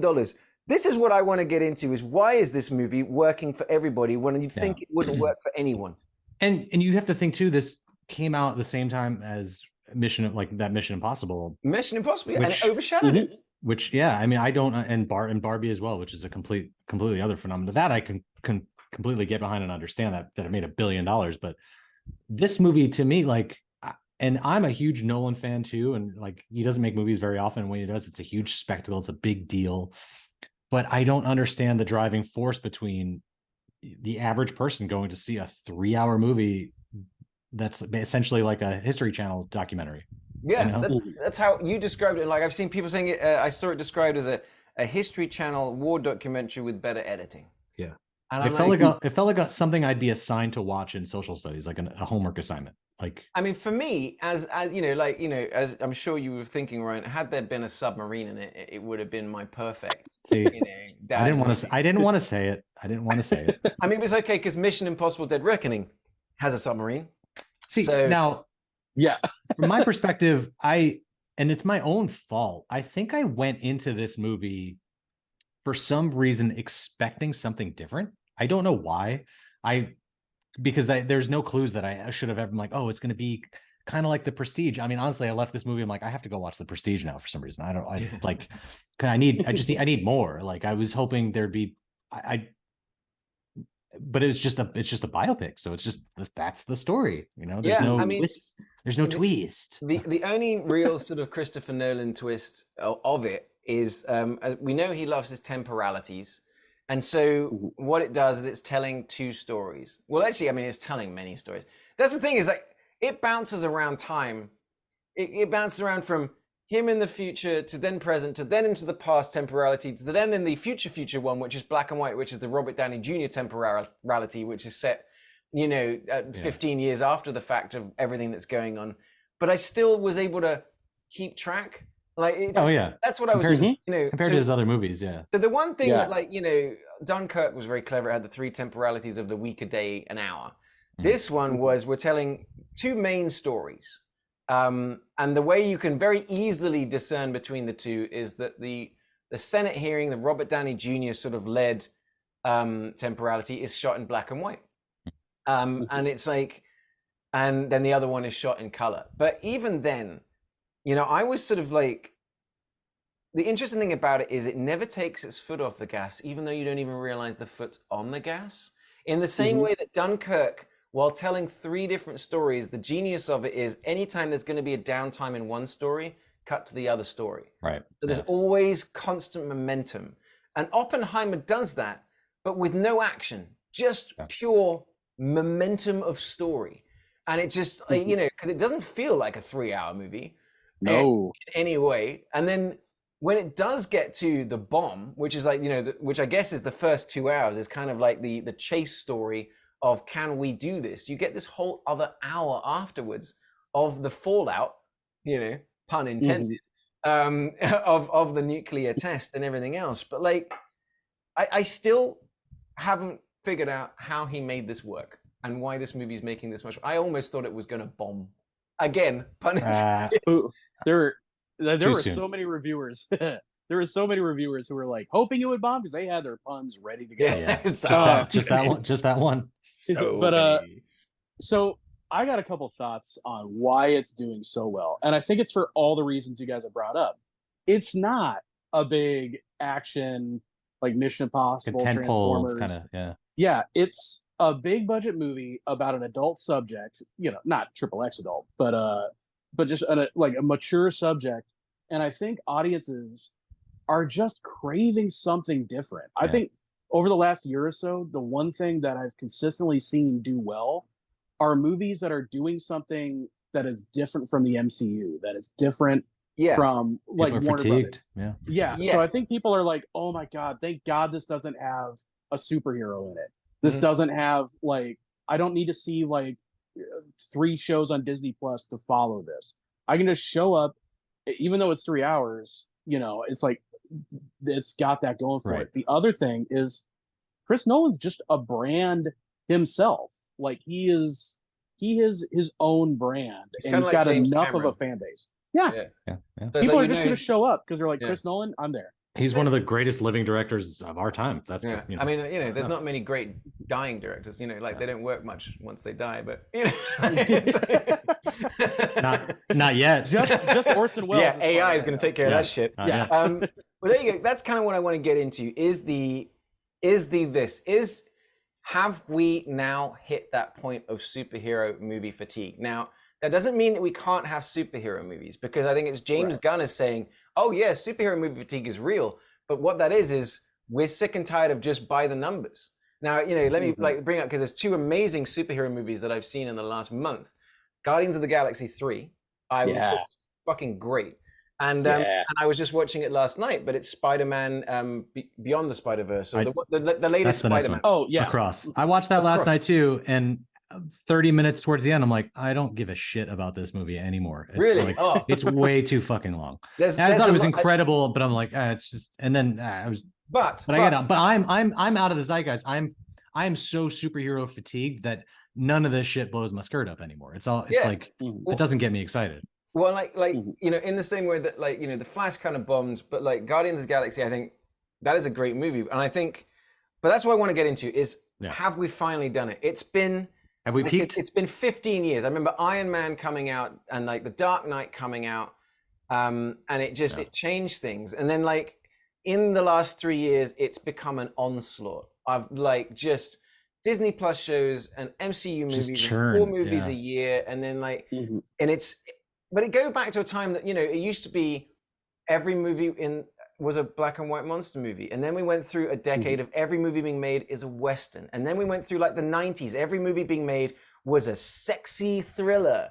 You know what I mean? It's like, it's a Basic Instinct, it's a Fatal Attraction, it's a Disclosure. You know, that's what people wanted when they went to the movies. And I think that the Oppenheimer and Barbie, you kind of hope that, because, you know, studios always learn the wrong lesson from something like that. Like they're already going, we're going to make every Mattel toy a movie. And I'm like, no, you're missing the goddamn point. We still don't have Battleship 2. Yeah, we don't have Battleship 2, exactly. But I think kind of like you were saying, Ryan and Will, is like that I think as an audience that we just want, tell us something we haven't seen before. And it's like, tell us something done original. It doesn't mean you can't do superhero movies, but if you're going to do them, they're going to have to be random and out there and special in this sort of way that The Dark Knight was heat. It's kind of like Dark Knight came out and Iron Man came out, and they kind of learned the wrong lessons in a way that DC learned the lesson of every movie has to be dark, crime, like heat adjacent, like grown up, and then. You know, MCU was like, oh, that's the formula. Let's do Iron Man 25 different times in different sort of ways. And, you know, you see the ones that stepped away from it. But yeah, I think, I mean, is that... But it went full circle too. You had from like Nolan's Batman to then all of the Marvel movies. Then you go back to Matt Reeves' Batman, which is also this dark and David Fincher 7 inspired crime noir. It goes full circle. I think the other part of the equation is specifically Avengers Endgame felt like such an ending. That like when they kept going, I feel like most of the audience was like, wait, no, but we did the end. We did the finale. Why are we still here? It's in the title. And that's how I felt. After Avengers Endgame, I'm like, I feel like I'm done. And Yeah. everything I've seen since, which I've not seen most. I've seen Guardians, Doctor Strange. I think that's it. I have no desire to see like anything else they're The doing. only Hawkeye, Haley Steinfeld in Hawkeye. I love that one. I've watched that, and Loki. Like, those are the ones that have kind of interested me. But it's like I know exactly what you're saying. Will, is that they've introduced all this kind of like these. They introduced America Chavez in Doctor Strange 2, and I'm like, okay. And then Miss Marvel was like, I'm like, okay. So they put all these young kids in. I'm like, as opposed to, I understand, because you have to understand as well is that our generation has grown up. You know, we've gone from I've got kids to my entire kid's life has been the life of the MCU. That their generation doesn't watch the MCU because it's something that their parents watch almost. Right. You know what I mean? So they're trying to create this new generation. I'm like, I don't think the MCU is going to make it another 5 years. I think they're going to have some sort of like hard reset. Because I think the Kang thing, it's just they're not going to be able to maintain it. How many more fucking multiverses do we need? Right. I mean, it's even watching the Spider-Man, I'm like, this is too much. Like, give me a more like, and I completely understand why they're doing it. I mean, the movie is fantastic, but I'm just like, just it's exhausting. Burnt. It's exhausting. Thank you. Yes, I was like exhausted watching this. I'm like, there's another half hour to this, and all of these pieces, and it was just I don't give a shit, man. Yeah. I'm like, I got podcasts to do. Yeah. So let's so Oppenheimer is the movie that we're not talking about. Shit. What was the plot again? Something giant ants. So Iron Man shows up. Yeah. It tells the entire story essentially of how a young J. Robert Oppenheimer, the J stands for nothing, apparently, kind of like in the 20s, we introduced him as a young sort of college student who's kind of like has those sort of moments of he can see but not see the thing that can't be seen. He in his mind is aware that the universe must work in a certain way. And I think that's kind of the interesting thing. It's kind of like off the back of Einstein's discoveries, and that this is a fascinating time to be a physician, to be in physics, I mean. Yeah. Of like these guys they are creating the theory of physics that we now reference as theoretical physics. It's these guys going, there's got to be more, there's got to be this, there's got to be that. And it's quite interesting that he's kind of traveling around, and he's kind of, this is the pre-war. And then suddenly, you know, once it comes to war, the whole thing kind of changes. And it's like, you know, that's when Matt Damon's character is sort of created. Excellent. And you get, you know, it gets very much into Oppenheimer's kind of like interest in socialism, and that time that, you know, like communism was this new idea that people were exploring, and it kind of touches on that as well. You kind of like you learn a lot about Oppenheimer. You know, Oppenheimer's a bit of a slut. He was banging everybody's wife. He was like, you know, he's a horny dude. But like, I mean, fundamentally, I can't tell you the plot of this movie, but I can. The simplest version is 2/3 of the movie is Oppenheimer trying to build the bomb, and an hour of the movie is the consequences of that. The fallout. You know, the fallout, if you will. Still got it. But its attention to detail is really quite something. And I know, like, sort of the point of this podcast, as we like to get into, is like, you know, what is the one that represents the state? And I think this is actually going to come down to a great fight at the end. But to the point of when I really like getting into the actual sort of nitty gritty of it, they were shooting in Oppenheimer's actual house. They were shooting in like Einstein's actual lab, because they couldn't get into Oppenheimer's one.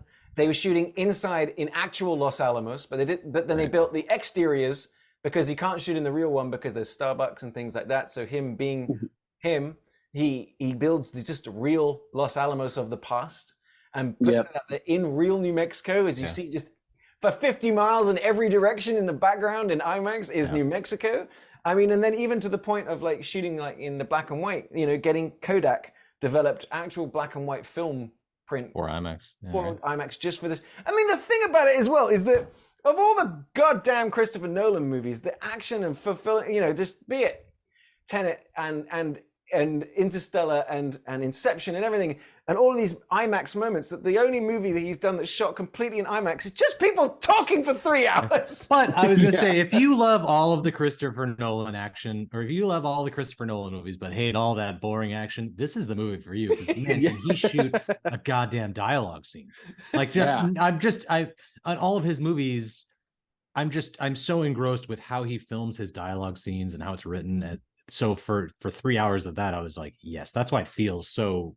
It's paced so well. Yeah, I mean, because it cuts from trying to figure out theory to trying to figure out how we're going to do it to the secrecy of the project, and it's cutting backwards and forwards with like the Senate hearing, which is like a court case, and then the unofficial court case, which is just like his tarring and feathering. Like Jason Clarke was absolutely killing it as that prosecutor, as the Terminator. Sure, yeah, and it's kind of like Oppenheimer's self-flagellation of like, which comes back to the whole like, he's trying to punish himself for what he's done. He's like, what have I unleashed on the world?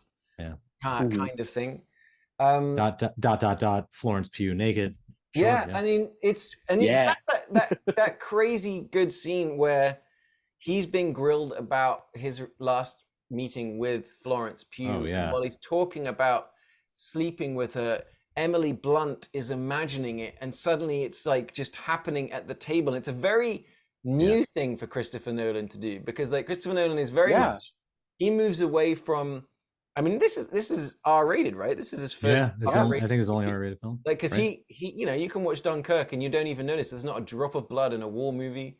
The way he does it, he doesn't usually like use nudity or anything like that. And in this sort of like case, it was it was also bold of him to have all of the dialogue easily understandable, and you could hear it for 3 hours. I kept waiting for it. I think the only thing you don't hear is the explosion of the bomb. That's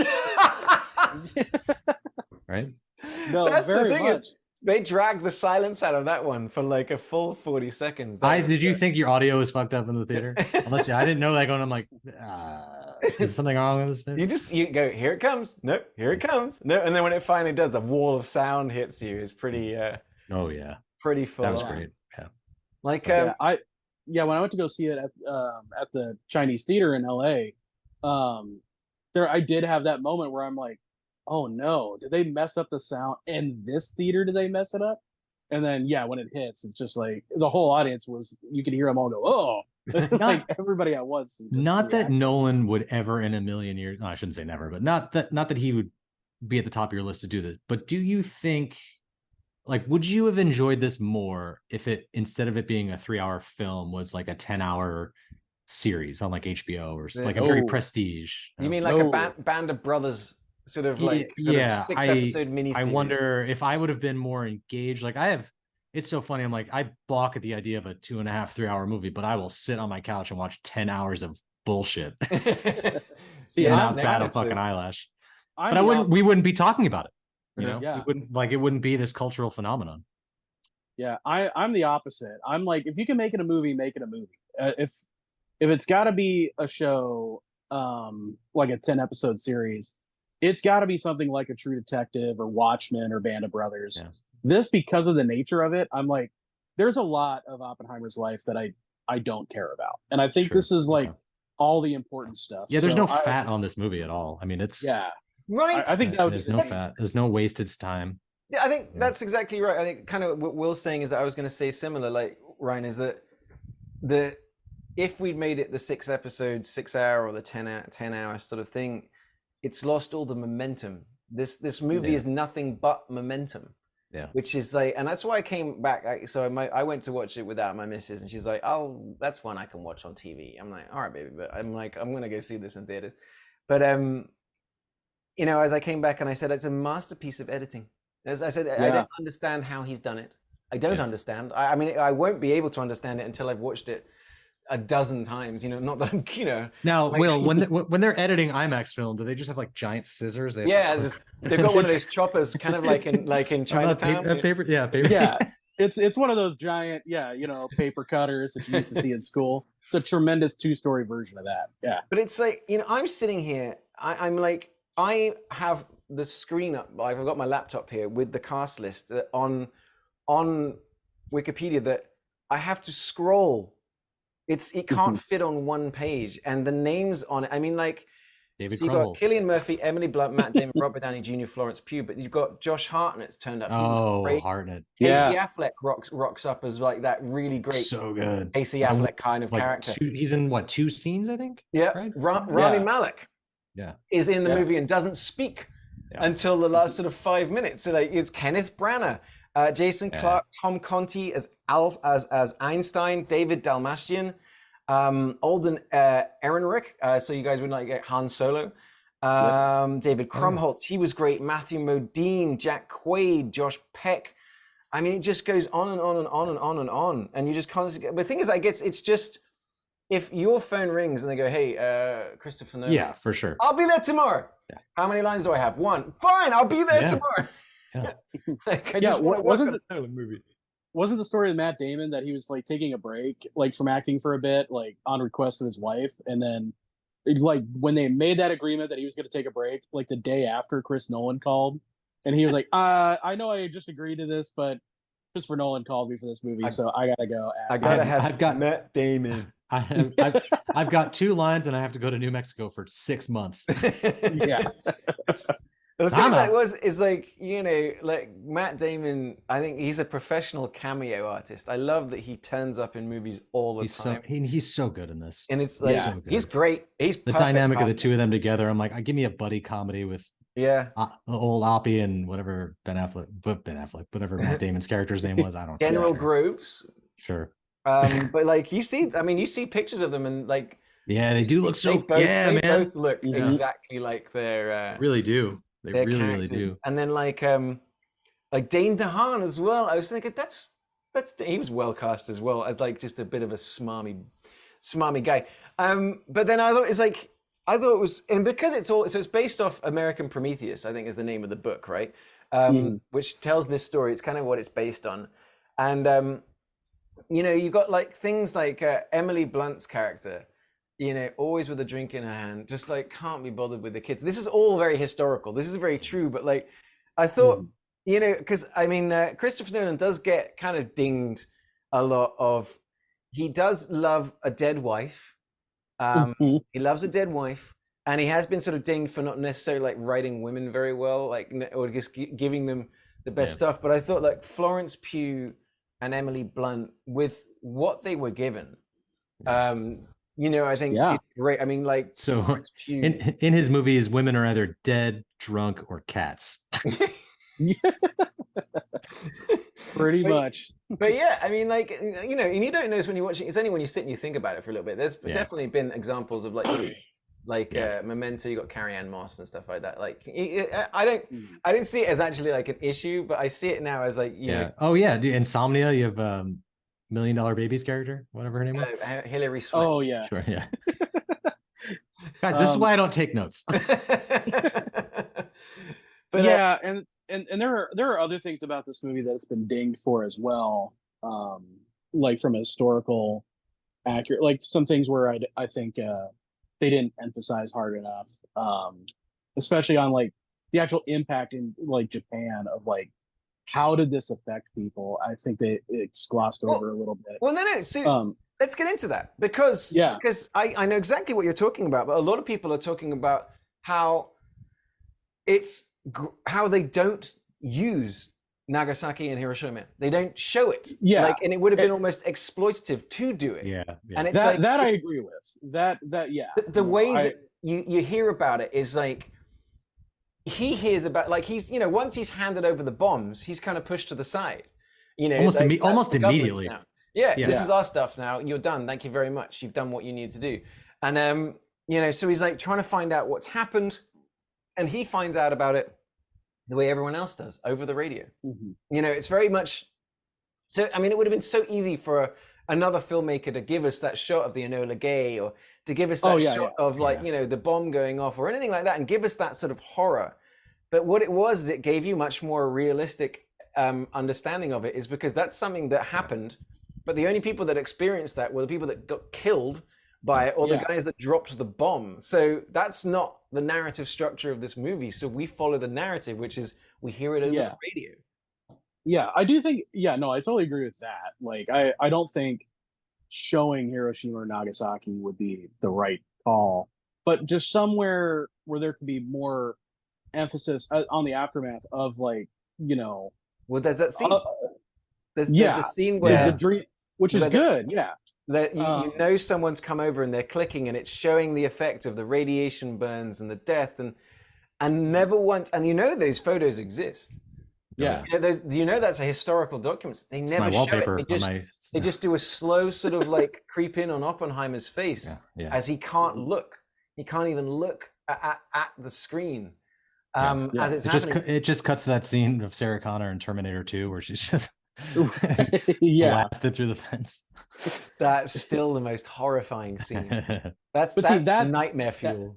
yeah, that's more in the dream sequence. I think that's kind of Right. the impact of that is kind of what I was. It almost Yeah. got there. It got close. But you don't need But it, like, because you know how yeah. horrific it is. Like, it wouldn't have done any justice to show anything. Like, I think not showing and not to, like, just having his reaction to it made it so much more visceral, because you're sitting Possible. there going, like, Yeah. And it's I don't like wanna see it's yeah. he uses some quite like really good sort of techniques, like so the bit where he gets up and gives the speech and he goes, oh, I don't think the Japanese enjoyed it, I only wish we could have had, you know, for Germany.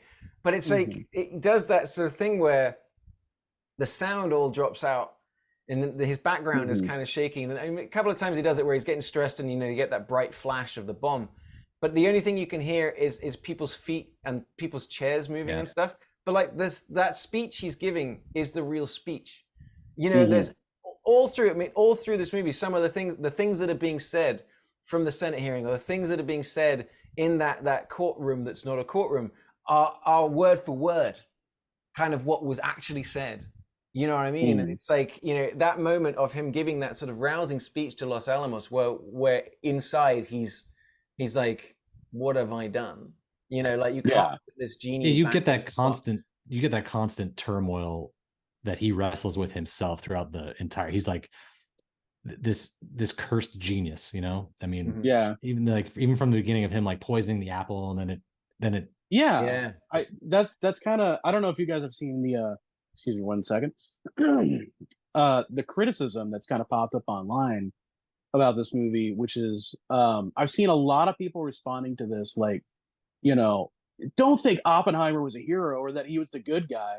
And the entire time I've seen that numerous times, and I'm just like, it's a 3-hour movie about how this guy made this huge mistake. Like, I'm like, what are you talking about? The whole movie is like, hey, this guy's smart, but I think he doomed us all, and he feels really bad about that. So I think that's like remarkable, like a backlash that I've seen to this movie. Yeah, it doesn't make any sense, because I mean, I mean, the thing about it is as well, and it definitely is a plot point in the movie, is it's like, well, look, we're at a world war against fucking Nazis that want us all dead, you know, and he's Jewish, you know what I mean? He's like, he very much understands, and it's a question of like, if we don't, they will. They will, yeah. So it's not if, you know, it's when, yeah. But what I like is that part of the movie where it does get into the sort of, the thing is like where all the scientists have got together going, yeah, but guys, we beat Germany. And then they're like, yeah, I know, well, we still got to beat Japan. And like, you know, it's true. I mean, historically, the Japanese it was going to cost millions of lives.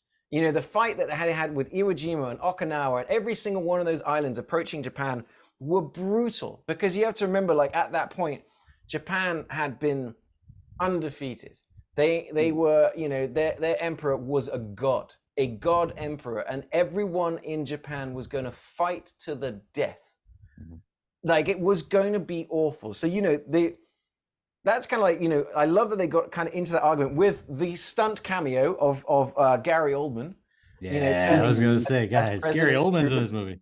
And what a dick. But they kind of they kind of get into it. And that's true as well. That's an actual like thing that happened, and a thing that you said about Oppenheimer.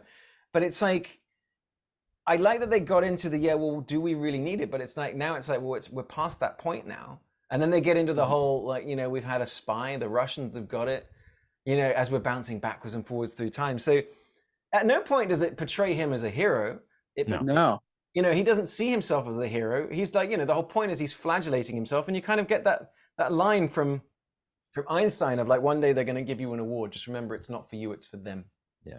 Yep. It's to sort of alleviate their guilt about what they did to you. I was waiting for like some sort of post-credit scene where Einstein comes up and he's like, "I'm putting together a team."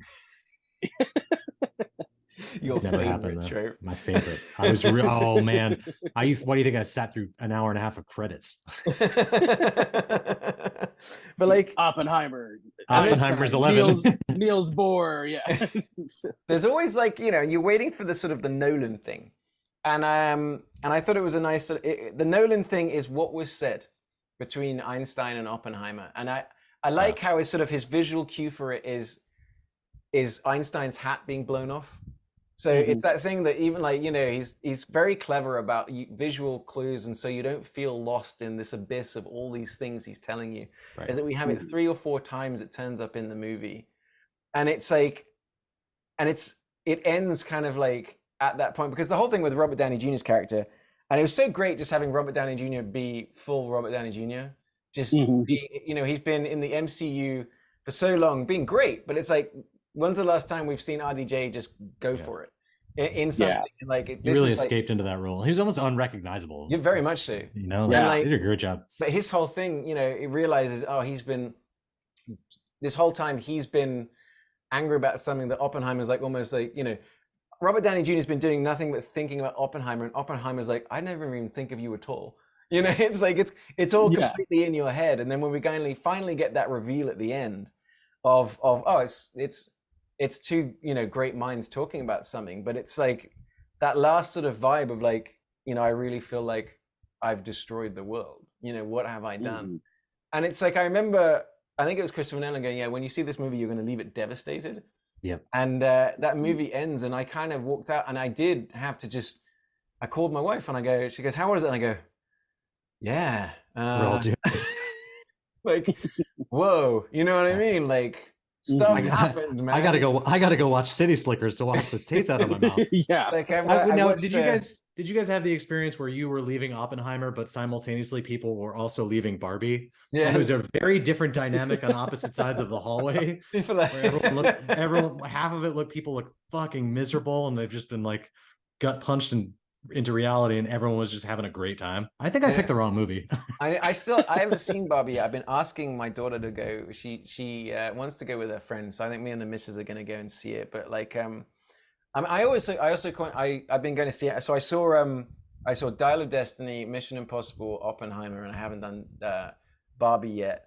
And I'm just like, that's kind of like I said, why I want to talk Oppenheimer is because I'm amazed at how much it has overshadowed Indiana Jones, which is really fun. I enjoyed Dial of Destiny. And I really enjoyed Mission Impossible as well. But that also goes, guys, it's, Indiana Jones 5, 45 years after the fact. That's a franchise. And it's Mission Impossible 7. Part 1. So again, it's more proof in the pudding of what we're saying, of like the two just straight up original movies. One, a 3-hour biopic from World War II, and 2, like another one, a 2-hour like movie about Barbie that gets into the patriarchy and just all this kind of things. And 3, Dracula's boat. Yeah, I know. Yeah, dude, that I'm tempted by that. But yeah, it really is fascinating to me that if you'd asked me to predict this year's box office, I would have been very wrong. Yeah. Especially like the speed with which Barbie got to $1 billion. I thought Barbie was going to be. I thought it was so like. Greta Gerwig though is like, it's, and the amount of, they must have known it was good because there was 3 months. I mean, it must have been $300 million of advertising for Barbie. Oh my God. They built a Barbie dream house. Everything's been Barbie. Isn't it upsetting though to you that like our current barometer for how movies do is, oh, did it do $1 billion? No, then I don't give a shit. Like, yeah. It used to be $100 million. Right. It's one of the biggest movies ever made. It made $100 million. No way. And now it's like, did it make $1 billion in a week? Pfft, bitch. Guys, we're doing it. Titanic 2. It's coming. Titanic. The fact that we somehow said that in unison. Yeah. We got to write a movie, guys. But like, did you guys, let's just like straight up, did you guys enjoy Oppenheimer? Like, you know what I mean by that question is like, did you enjoy it as opposed to appreciate it? It might be my favorite Nolan movie. which used to be Inception was my favorite, and I don't know. I just bought Inception on 4K, so I need to rewatch it again. But it might be up there. Terms of, am I gonna watch Oppenheimer again anytime soon? Probably not. I don't need to feel that bad. But you're gonna miss all the nuance.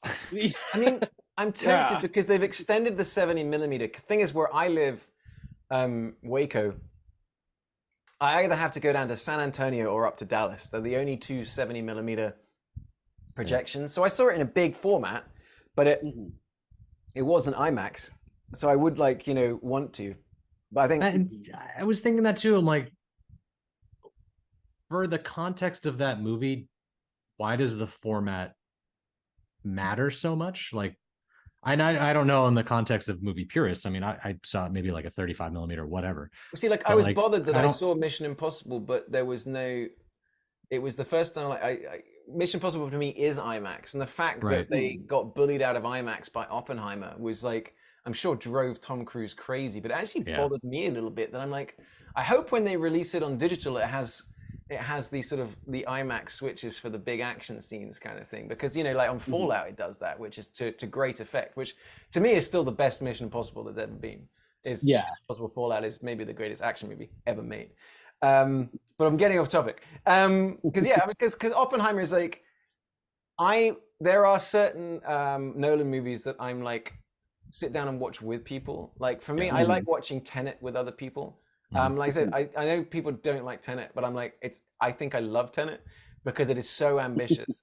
And then but there's Nolan movies you watch with people, which is the Batman movies, Dark Knight, Inception.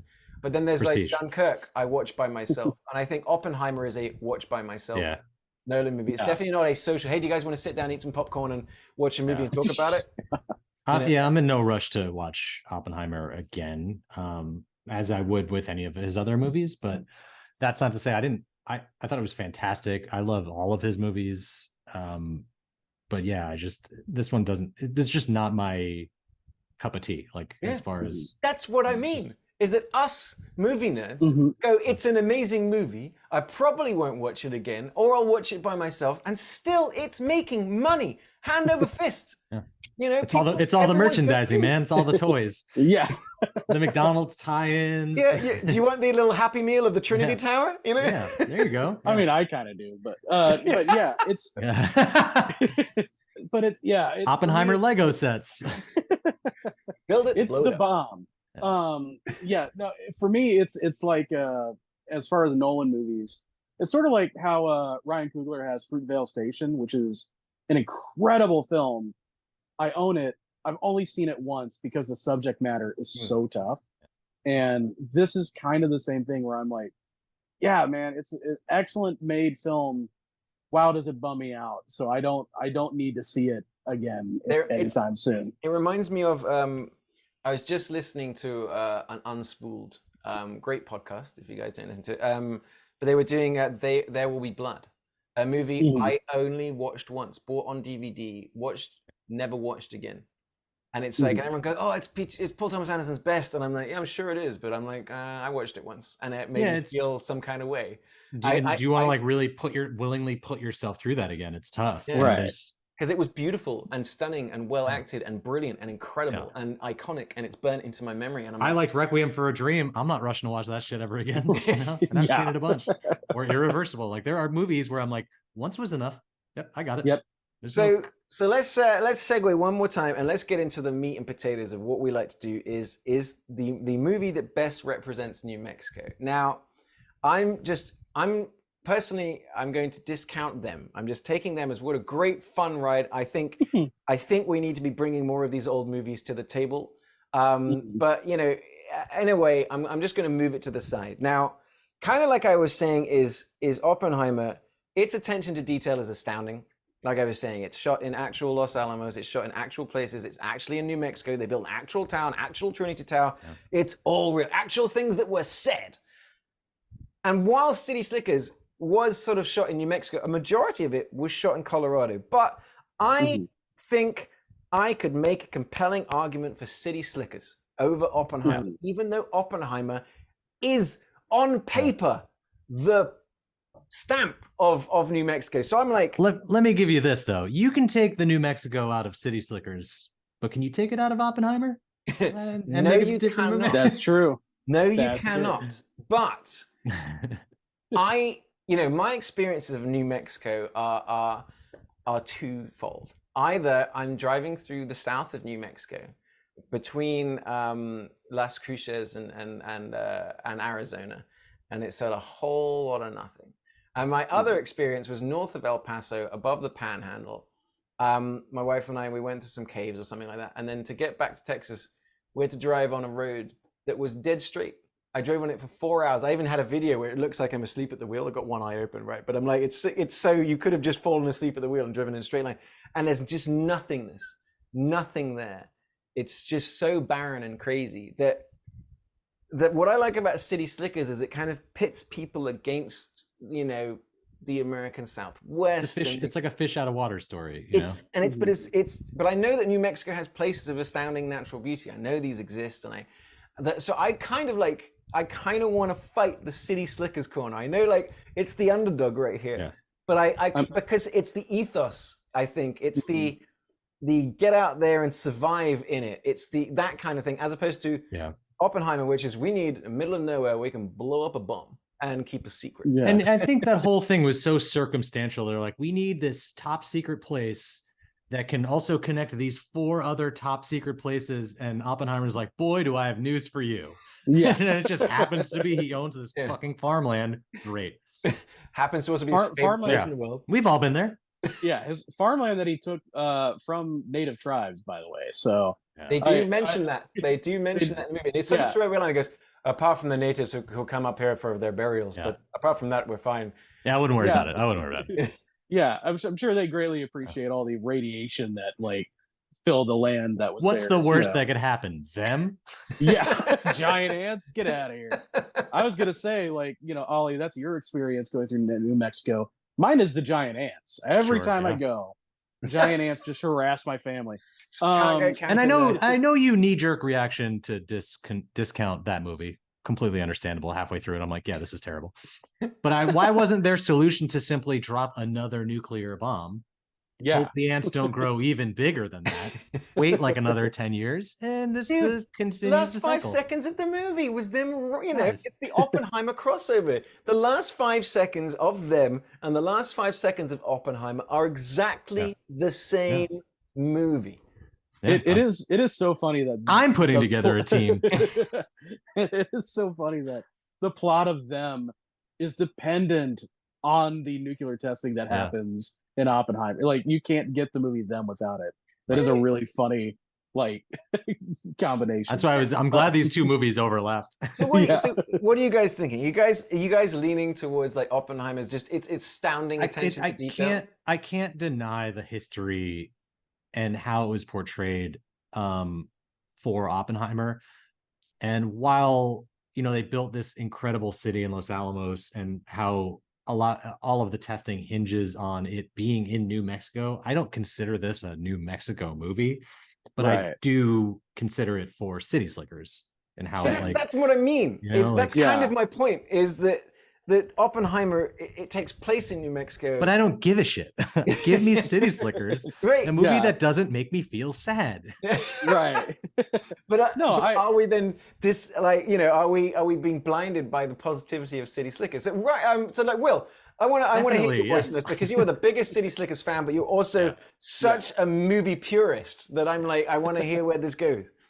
Don't fuck it up, Will. Oh God.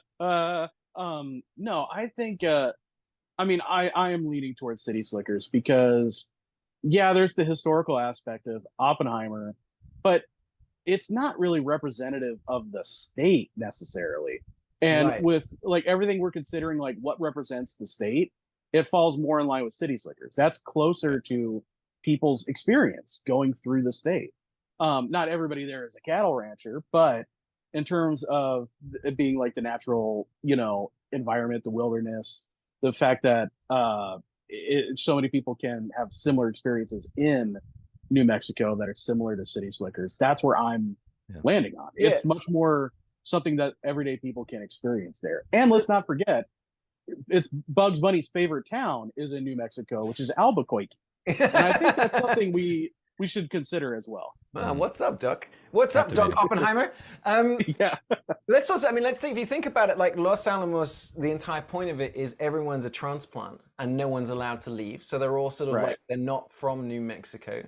And then kind of like what you're saying is they need a place where they can irradiate. So it's almost like they're almost insulting New Mexico by doing that, insulting the natives, like you referenced as well. Whereas there's much more reverence. Like I said, you know, as much as majority of City Slickers is shot in Colorado, it's I think what we're circling here is that it's the experience, the ethos, if we were to go the feeling, you know? If we were to go camping or go horse riding and stuff, we'd get that feel. We wouldn't get, you know, the feeling of let's head to Nuketown, a nuclear bomb. Exactly. Yeah.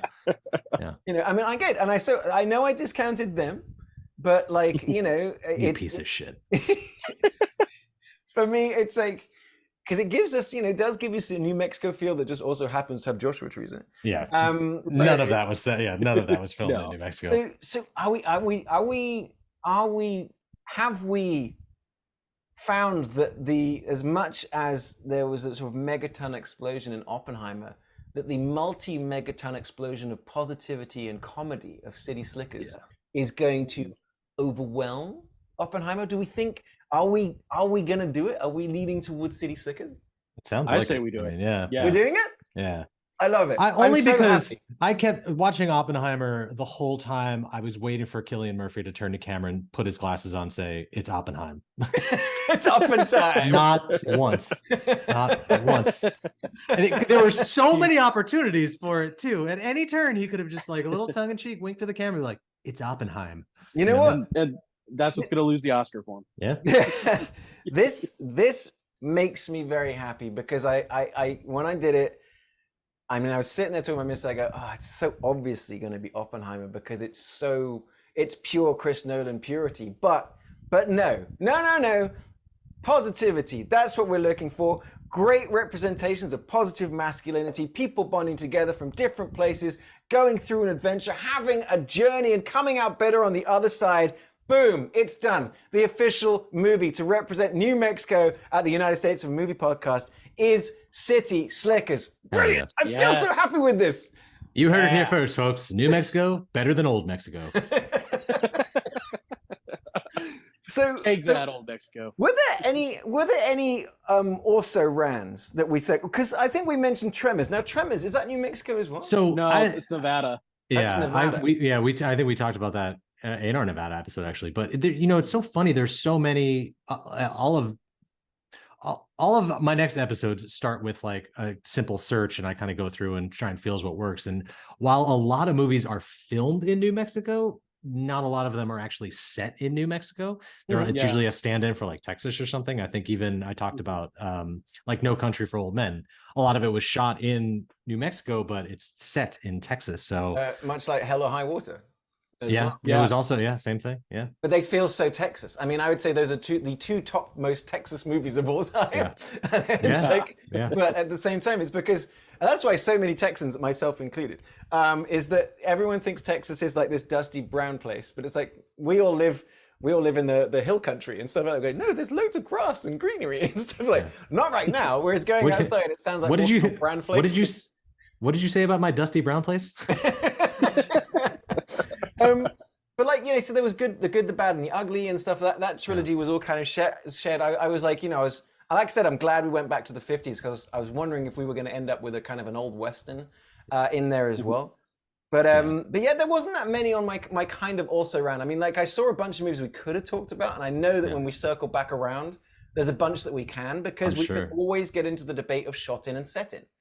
Because you know, I thought that episode we had with Beth Troutman of North Carolina was a fantastic, you know, chat because it's like they were more North Carolina than anything else, you know, when it comes down to it. So, you know, it's always interesting to get into. I mean, any other ones, Will, that you can think of that we didn't get to? No, because we settled on these pretty quick. There wasn't really. I think I did a search, but I can't remember what came up in the search for other movies. No, we settled on these pretty fast. Is there? All right, so we need to definitely bring, if there is a them too, that's definitely gonna turn up. So, all right, great. So we're good there. So what we need to do then, before we end the episode, of course, is to decide where we're going next week. I do know where we're going, and we're going there because there's a specific movie that I want to talk about. But I'm interested to see. I was getting into it. There are quite a few interesting movies from this particular state. It's definitely not one that just pops into your mind when you're thinking about it. But fellas, we're going to go to the state of Pennsylvania. Ooh. Yes, Okay. I already got it. Already got it. Oh, good. Oh, yeah, I've been thinking about this one too. for a while. Oh, excellent. I can't wait. So put your thinking caps on. Also, for you, for guys at home, for those of you that listen, I have been meeting some of you out and about that do listen to the podcast. Thank you so much for being a part of this. Is you can always reach out and give us suggestions. Also, I think what we're going to start doing soon is, once we put some framework together, is give you guys an opportunity to vote on where we might be going next. I think it would be quite fun as well. We'll get you guys involved. We're also going to find a way to direct you to get to the store so you can find some of the merch that Ryan is putting together. If you're listening to us right now on Apple or on Amazon or on Spotify, do us a favor. Just look at your phone right now while I'm talking and press rate, like, subscribe, give us a review. That really would help. Share that you're listening to this. Find your movie friends, recommend this to them if you can. We really enjoy doing this podcast, and it is growing at this point right now. This is something that I want to be doing for years, because it does bring me so much joy. So yeah, like I said, like, subscribe, share. You can find me online, Ollie_Pettigrew, or That Englishman in Texas. Drop us a line and let us know some of the movies you want to talk about. You can find Will as Entitled Willennial on TikTok, Instagram, stuff like that, on Twitter. And then Ryan is, as always, the enigma who may be behind you right now. And for those of you who have found me, stop leaving notes on my car and slashing my tires. Not cool, man. Not cool. So, nobody tell them that it's me. So with that, I would recommend that all of you right now go to Amazon Prime. If you're listening to us the week that we come out, I can't guarantee that if you're listening to this in the future, it's not there. But go and watch City Slickers. Have yourself a grand old time. Yeah, do yourself a favor. Feel good for once. Yeah, give yourself a pat on the back and just watch a damn good movie. Have a great time, and we'll see you next week as we try to take down the state of Pennsylvania on the United States of a Movie Podcast.